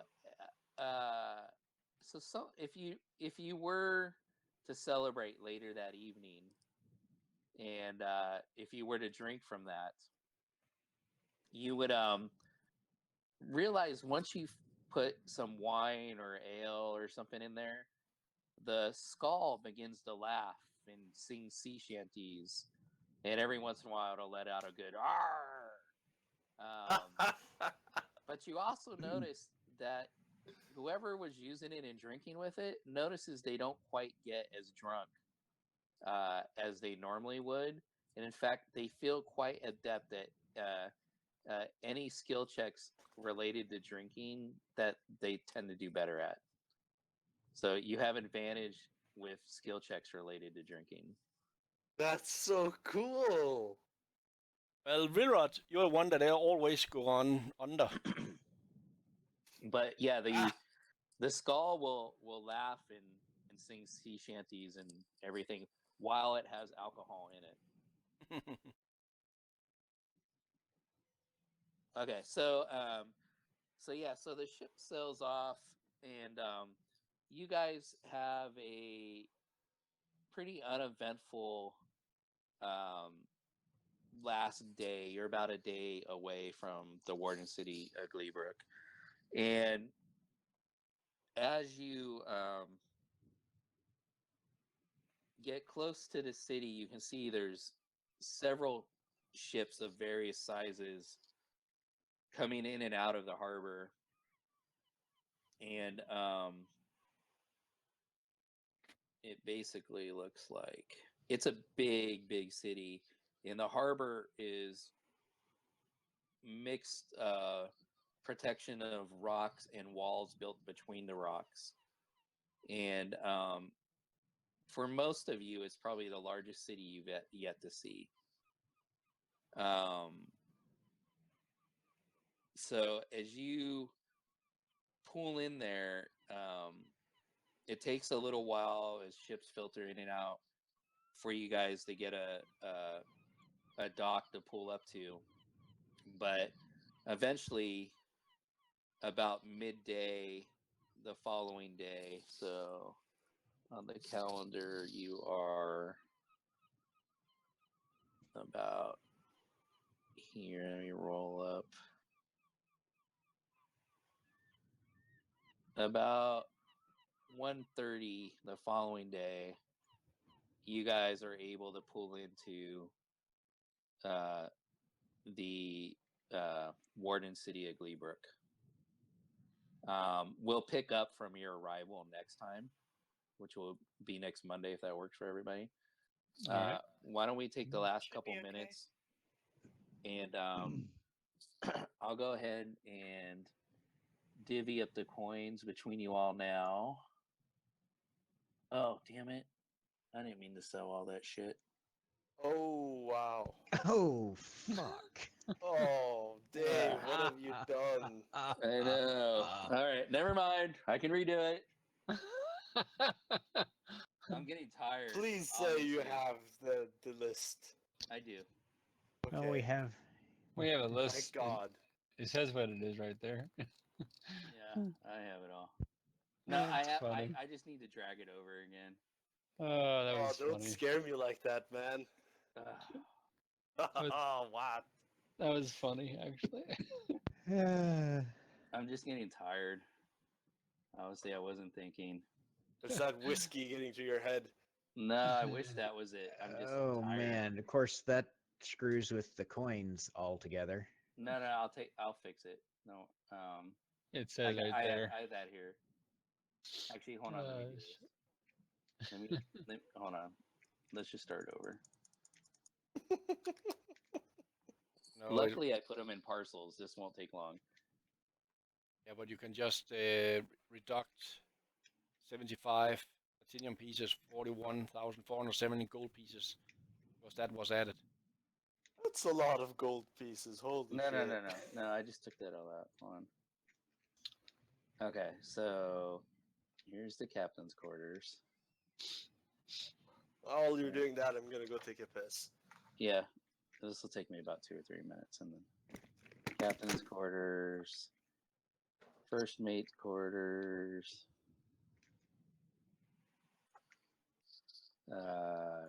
Quartermaster's quarters.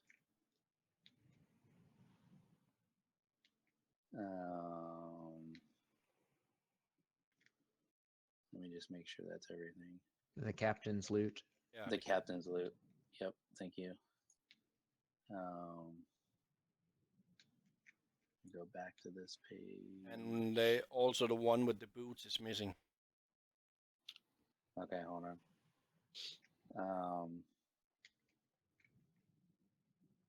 Turn counter. Treasure. There we go. Captain Happy Jack stash. I missed the one with the boots. Yeah, it's not on the list. I'm back. Yeah, the boots aren't on the list, so Okay, which one has the boots? Room 11 on your map, but I don't think that counts.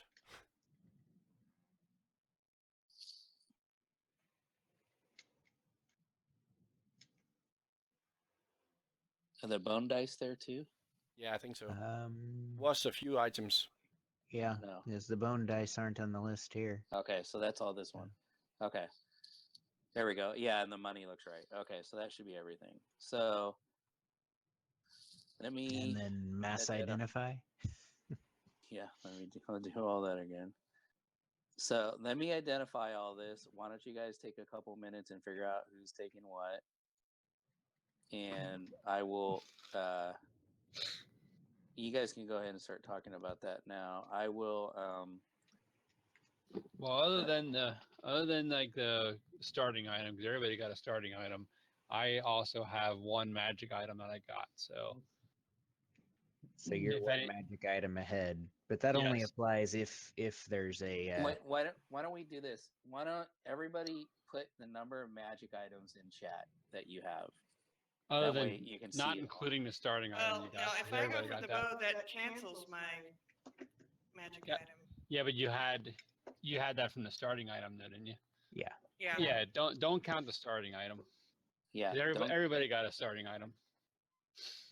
So it's like an additional to what you had. So yeah, anything beyond your starting item. So everybody put it in the chat in the game in Fantasy Grounds. Gotcha. Well, that's easy. I don't have anything. Yeah, I think most people, other than Sturm, are in that boat. Yeah, because he has that cool ass enchanted blade, right?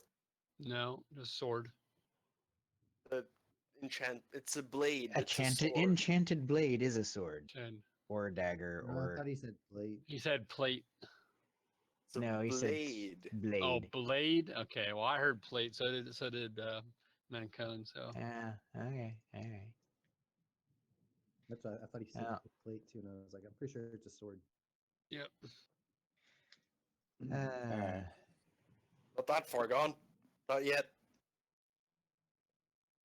All right. So I think it's pretty obvious that the person who could make the most use of the bow will be Morisari. Yes, I Yep. agree. Dude, you don't know That's shit. a pretty easy one. Who all in this group does not have dark vision? I don't have Is- dark vision. Raph doesn't. Me. Eldak. Beldak Raph, doesn't. Sturm, Beldak, Marcone. and Marcone. Okay, so we only have two that do. Huh. Yeah, I'm used me to and being Morisari, in I assume. I'm used to being in parties where like everybody has dark vision, or 90% of the party does. You got one poor sap that has to have a torch, and everybody else is like, "What? What do you need that for?" Plus, I have like a light spell in case it's very dark. Okay. So Well- I don't need I looked at the goggles earlier and it said that they extend dark vision range by 60 feet. So dark vision range would be 120 feet. Oh wow. Yeah. If you have 60 feet of dark vision already. Yes, it doubles it basically. Okay. Well, It's in that yeah. case, I would say it would be most beneficial to either Marcone for spell casting in the dark at range, or Morisari for the extended range in the dark again, or Beldak for sneaking around in the dark without having to have a light. Yeah, I agree with that. To be honest, I don't need them. Like, you know. One question: the belt of I don't think Dwarvenkind. I need. The belt of Dwarvenkind. Do you need to have the successful to get that dark vision, or do you still What do you just? mean? It's saying if you're capable of drawing one visible beard. I'm not sure if Yes. I understand it correctly. Will I get the dark vision only if I get the beard, or No, if you can grow a beard, it's separate. It's two Okay, separate. we're not talking about the belt. We're talking no? about the But goggles of night. the belt also gives dark vision, and I'd Ah. rather have the belt of dark vision that only gives me 60 because I have 0, and somebody that has dark vision can maybe get 120 instead. I think the belt's might I think be the belt more beneficial needs to to go to somebody somebody- else. Yeah, it's someone of Mm, the frontliners. Like, Stern, Raph. Raph, Sturm already has something. Raph Yeah, doesn't. that's true. Raph- I think Right now we're Raph talking- should get the belt. With I think that, Raph literally gets AC and life. from- yeah, it will increase my AC and my health by a Which by a one? not insignificant amount. Which one will increase your AC? Okay, so we're talking about which one let's go back to what we were Alright, originally the talking belt. about. Okay, let's go back to in order. The belt is not increasing Okay, your the- AC. The belt is increasing your hit The points. belt will increase his AC because he's a barbarian. He's a barbarian. Ah, okay. Sorry, it's 12 o'clock, guys. It's okay. It's 1 o'clock here. It's All right, 7 a.m. God So- damn it. Let's go back to the other items now. I don't even forget what we Alright. were talking about. Okay, Alright, so first of all, we're just gonna go bow, Morisari. All right.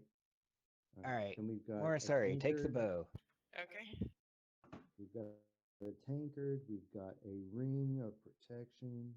Okay, so what were you just talking about? The original called item we're Oath talking Bow. about was the I was talking about the goggles because Okay. I thought that would be an easy one to find a home for. I don't Alright, know so- what to do.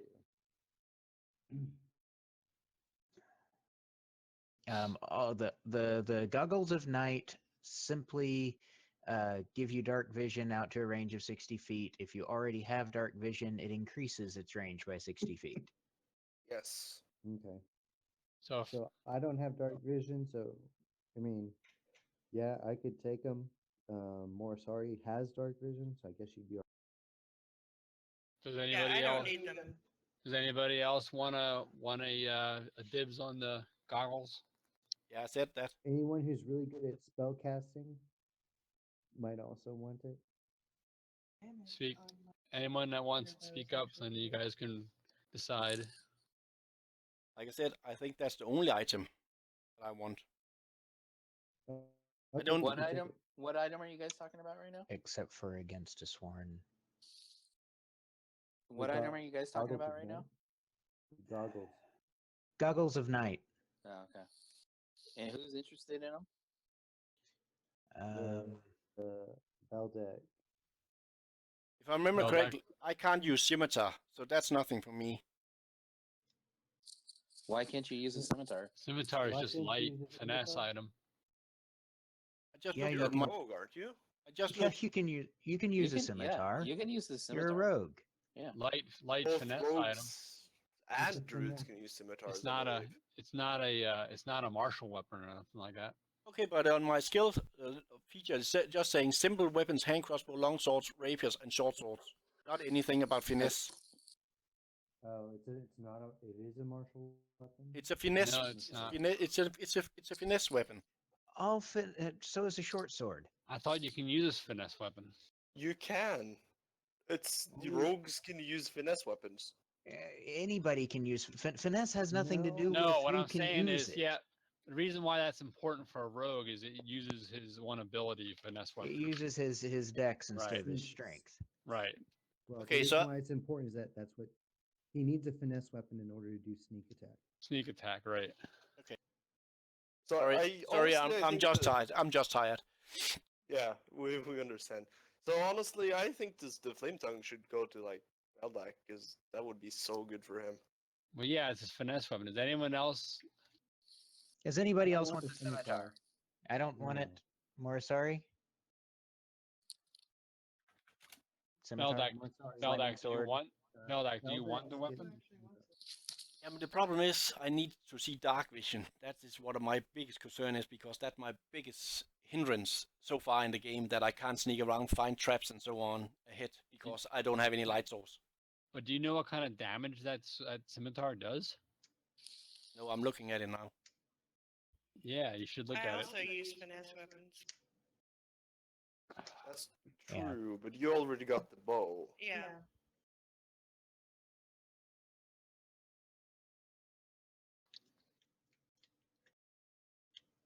Yeah, it's a nice sword, definitely. But I'm just saying, in general, the best thing I can get for a character or rogue is to see in the dark. Alright. Okay. I hold don't on. have agree with any. that, but whatever. Hold on. Who else is interested in the dark vision goggles? He can have them. Why not? I mean, if you're interested, we can just do a roll off. You know. I think they'd be useful, but they're not going to be.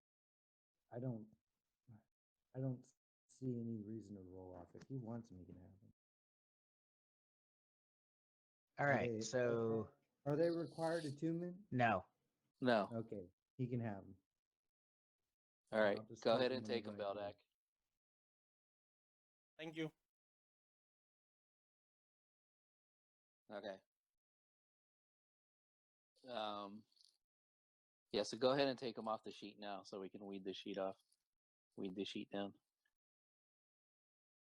Okay. Beads of forest, you guys can. Oh, wait, here, I need to give you 6. Take whoever wants them, just take them. You guys can always divide them up later. Belt of Dwarven Kind. Who's up for that one? Oh, Um, I would certainly like it because it will do a lot for Raph. Yeah, I would put my name in the running, but I recognize that Raph. You don't max out. That doesn't max you out, right? You get both the uses of that Constitution, right, Raph? You can only ever go above the 20. Yeah, it's saying Yeah, that. I've only got a 15 con right now anyway. Oh wow. Okay. Okay. Awesome. Okay. That puts him exactly where at a good. That puts him at a good.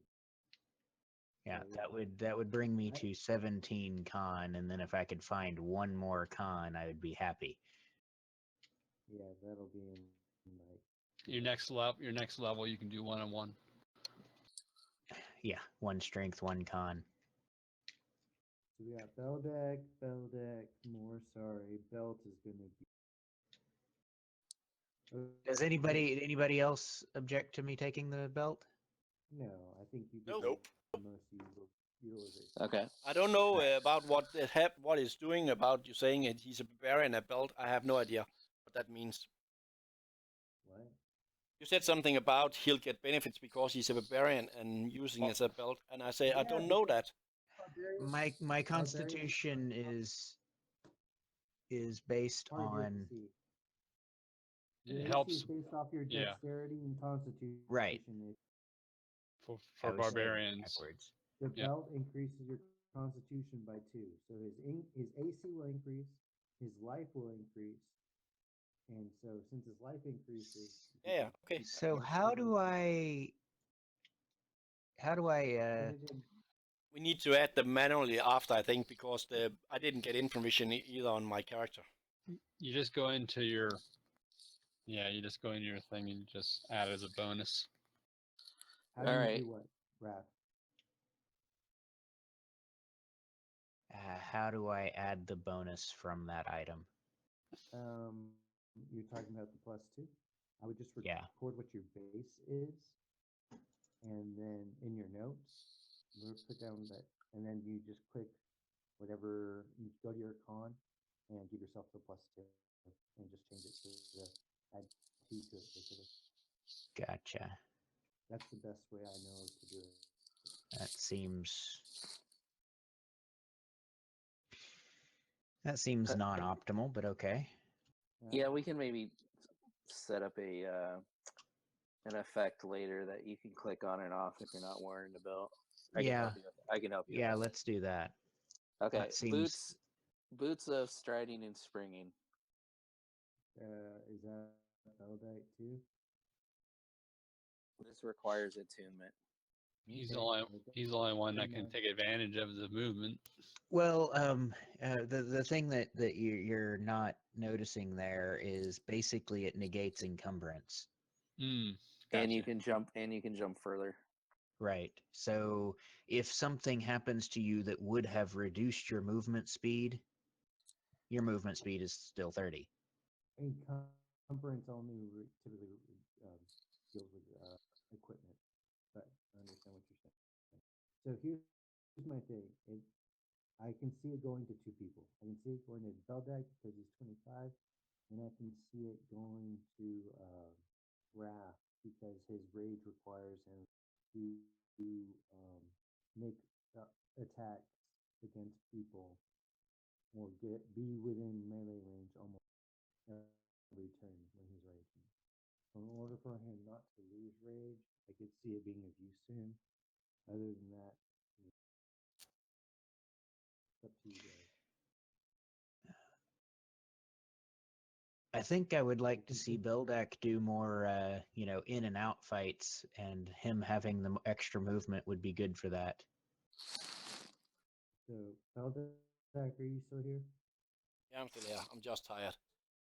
Did you hear what I said? Yeah, I heard. I'm just reading it. But yeah, it looks like a good thing. So I move 5 feet more, and I can jump 3 times. That's my. Okay. So we'll put boots on Beldak. Okay. Yep. Okay. A ring of protection and a tankard. Let's just okay. Who wants the tankard? What is it? I will say Wilroth because he's the one that's drinking and going under all the time, and if he get advances on rolling, Marcone does a lot of drinking too.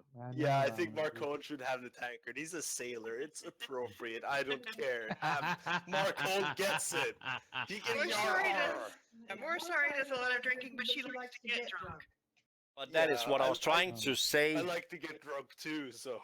Yeah, that is what I was trying to say, that you fail so many times. But singing on ship and so on, that was Marcone.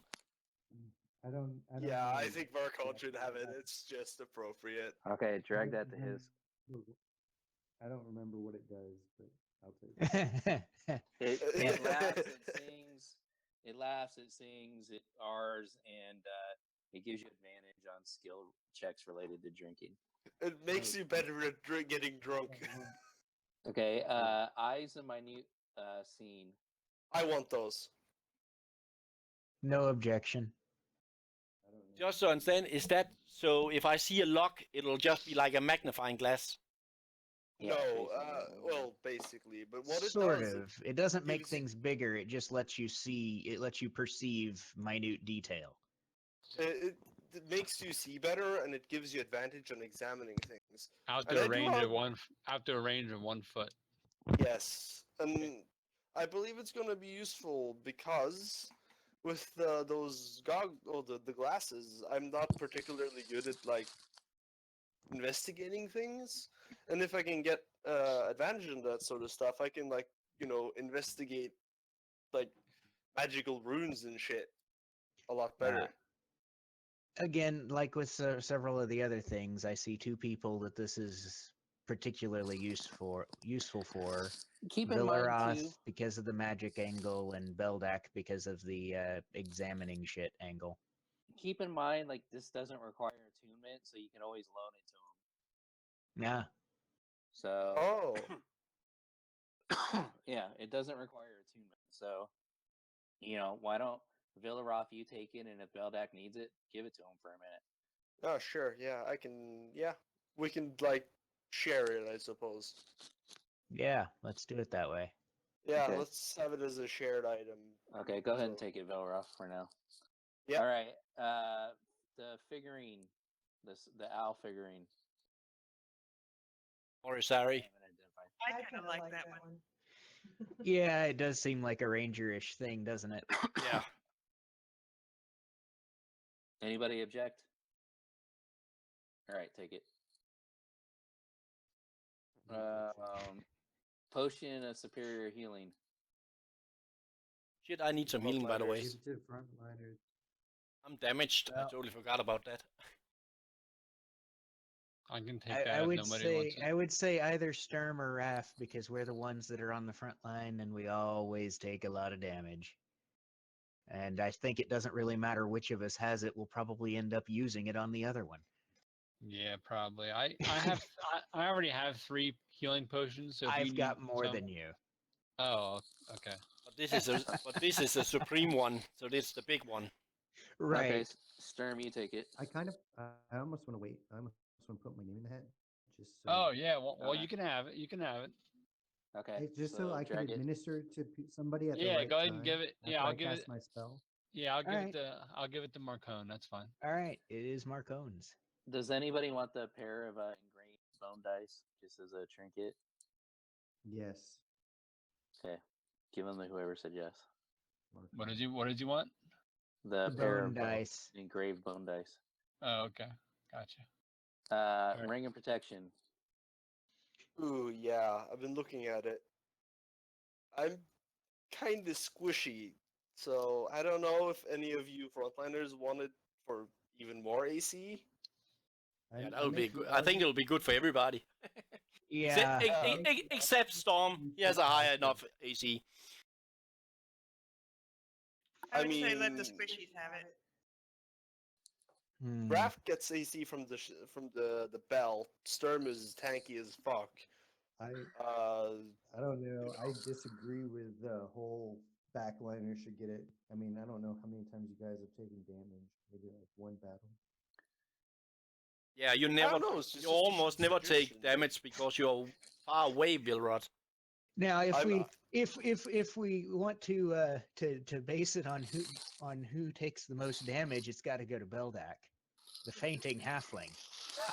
Okay. Yes. Okay, so who hasn't taken a magic item yet? Who hasn't taken anything tonight? I think all of us have. Hopefully. Sturm I don't think actually Sturm hasn't has. taken anything tonight. Oh, he doesn't. I Oh, already have the sword though. So Marcon, have you taken anything? he has Marcone, the mug. Mug, and the Supreme Yeah, put the potion. mug and the bone dice Superior- And the potion. But the potion is really something that's going to be useful to the Yeah, whole yeah. group, It should- and the it mug should- is more flavor. So Yeah, Exactly. yeah. Okay. I would the say ring- I would say give it the ring to Macomb because he's a healer also. yeah. It Yeah, makes I sense to agree. me. Yep. Okay. All right. Send it his way. Scimitar of Flame Tongue. Felt like one, right? Yeah. Damn, I'm tired. But yeah, what I can read, it's good damage, and that could be good. And it's finesse, so I can use sneak attack with it. So yeah, it'll be a good choice for me. You're gonna deal hella good damage now. You realize that, right? It just remember when you light that thing up, it's not going to be very sneaky. Yeah, I know. All right. All right, go ahead and take it. Does anybody want the scrolls? Who of us have those spells on their lists? Let me see.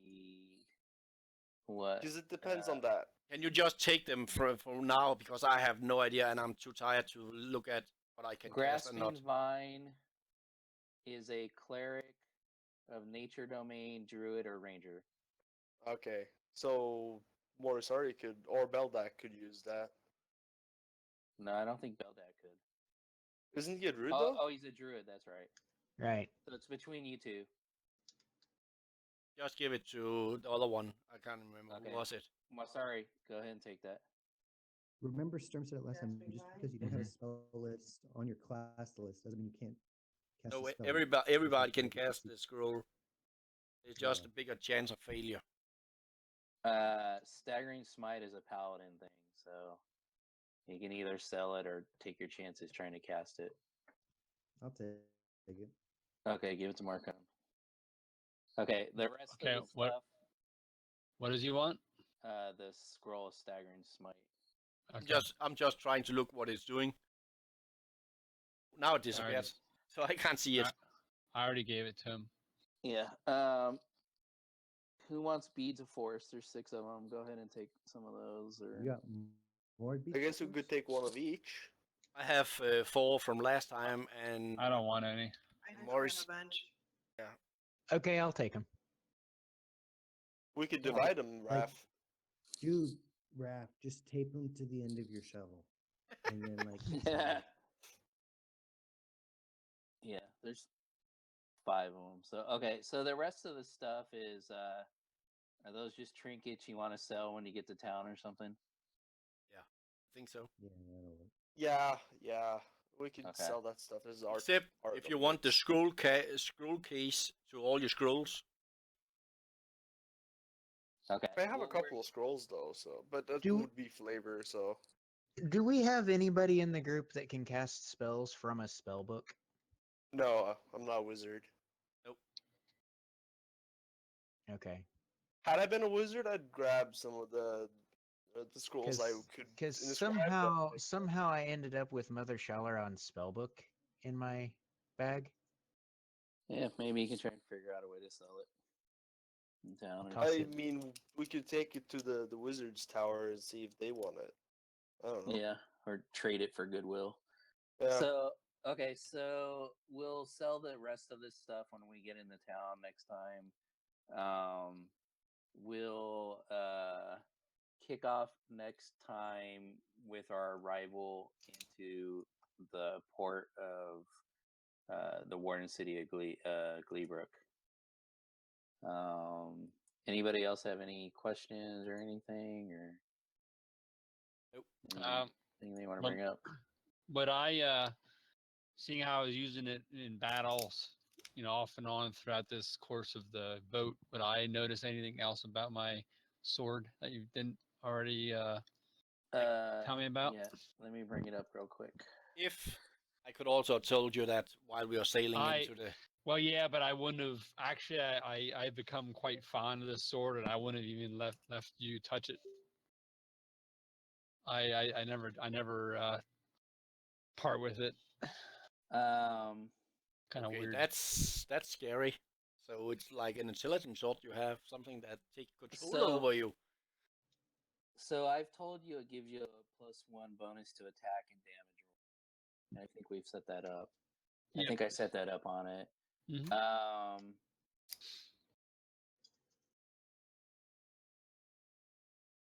If not, it's no big deal. I just thought I'd ask. Well, I'm just let me read through it again real quick. You already know that what you just said. Mhm.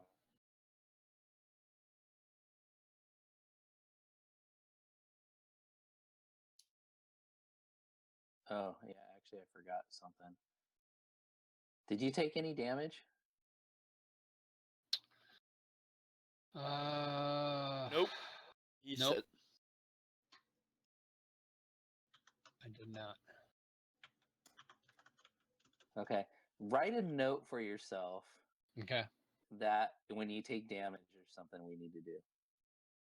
All right. Sounds good.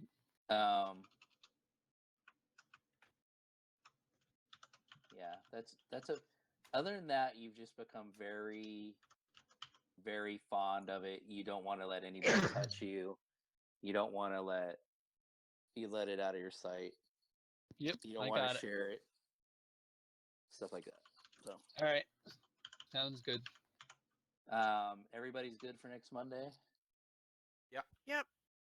Okay. Yeah, we'll give messages if we don't Okay. get. So the only next thing I have to say, so this is, like I said, a big city that we're coming into, and from a DM standpoint, it's very hard to plan because I don't know what you're gonna do, but I have been jotting notes and stuff, and so there may be a little bit of winging it in the city depending on what direction and what you want to do.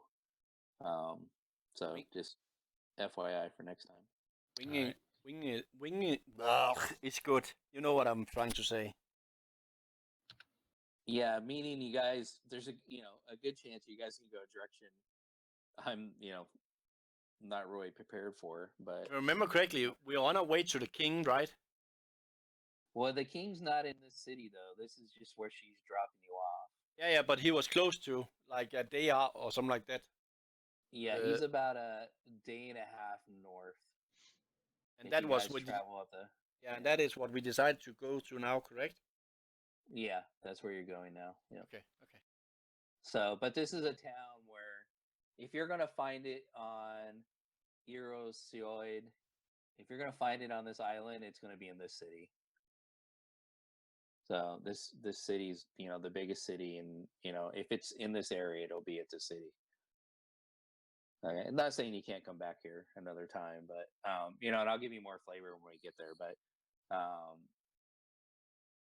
next time too. But just to let you know, Alright. I don't know. You guys may just be like, hey, we're gonna do this and move on, or you guys, may want to do more in the city. It's open. We'll just have to kind of, if you turn a little bit, we may have to do a little bit of improvisation. Yeah. So, but it's also a good chance for role playing and everything like that too. So. Sounds All right, And a guys. good place to buy more arrows. That too. Because 80's never enough. Not at the rate we use them. Yeah. No. Alrighty, cool. If there's something more you guys want to see in games, just send me a message, and I'll work on trying to incorporate it. Like I said, I'm doing this for us all. So if there's something you would like more of or less of, or things that we've been doing that you're maybe not enjoying, let me know in a message, and I'll take that feedback into account. Okay, I have one question I wrote down earlier because I was a little confused. On the ship, just general, on the ship when it was rocking, you told us to roll either acrobatic or athletic to stay on your feet, correct? I believe so. I think that was last time. I don't think I really rolled that this time, but yeah, I believe that. I think Morisari, you rolled one time today about it. You said athletics or deck save. Because acrobatics, it's saying that is what you're rolling when you have to stay on your feet in a sticky situation or something like that. I was just wondering if something I misunderstood, since athletic should not be used for that. I'm just trying to, what's it called? Try to understand if I'm correct or I'm totally misunderstand that part of the skill. No, you're probably right. I don't know. Maybe I said the wrong thing. Okay. I don't. I remember vaguely. Yeah. I Okay. had her do a roll to stay on her feet. I don't remember exactly what I said. Okay. But yeah, it should be acrobatics. Okay. That's all I had. Good session. And sorry I was tired in the end. I'm tired too. I get it. So, I think we all are. yeah. Yeah, but the problem is normally I sleep like 4 or 5 hours before we're playing, but I had my daughter, and she told me now I should go in and wake her up when we're done, so she can be with me the next 2 hours awake before she's getting picked up by her mom. Even it's so early. Does anybody need me to leave the server open? No, if you just want to do it another time, if you just can do it another time when I'll type you, because I need to change a lot about weapon actions, effects, and so on because of this flame tongue. I think I need to add it all again. Yeah, so I can pretty much open it almost any time, because even at work now, I have my own office, my own router, so I can open it during the day while I'm working. That's fine. Yeah. Perfect. All right. See y'all next week. Have a good day. Good night. Thanks again, Dave. Yep. And when Good you night, get people. Good night. Good night, everybody.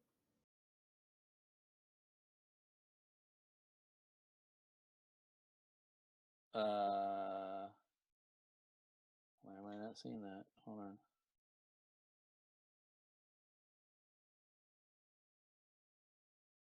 Are you talking about the ship stuff, the dictionary?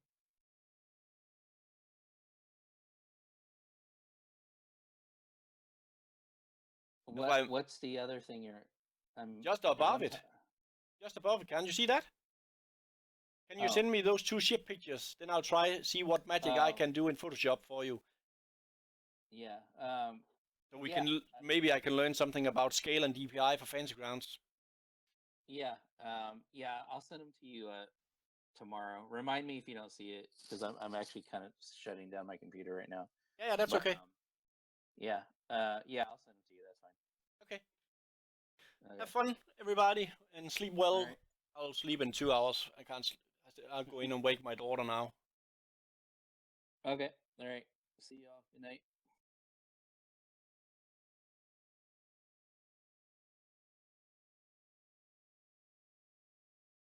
Good night, Reese.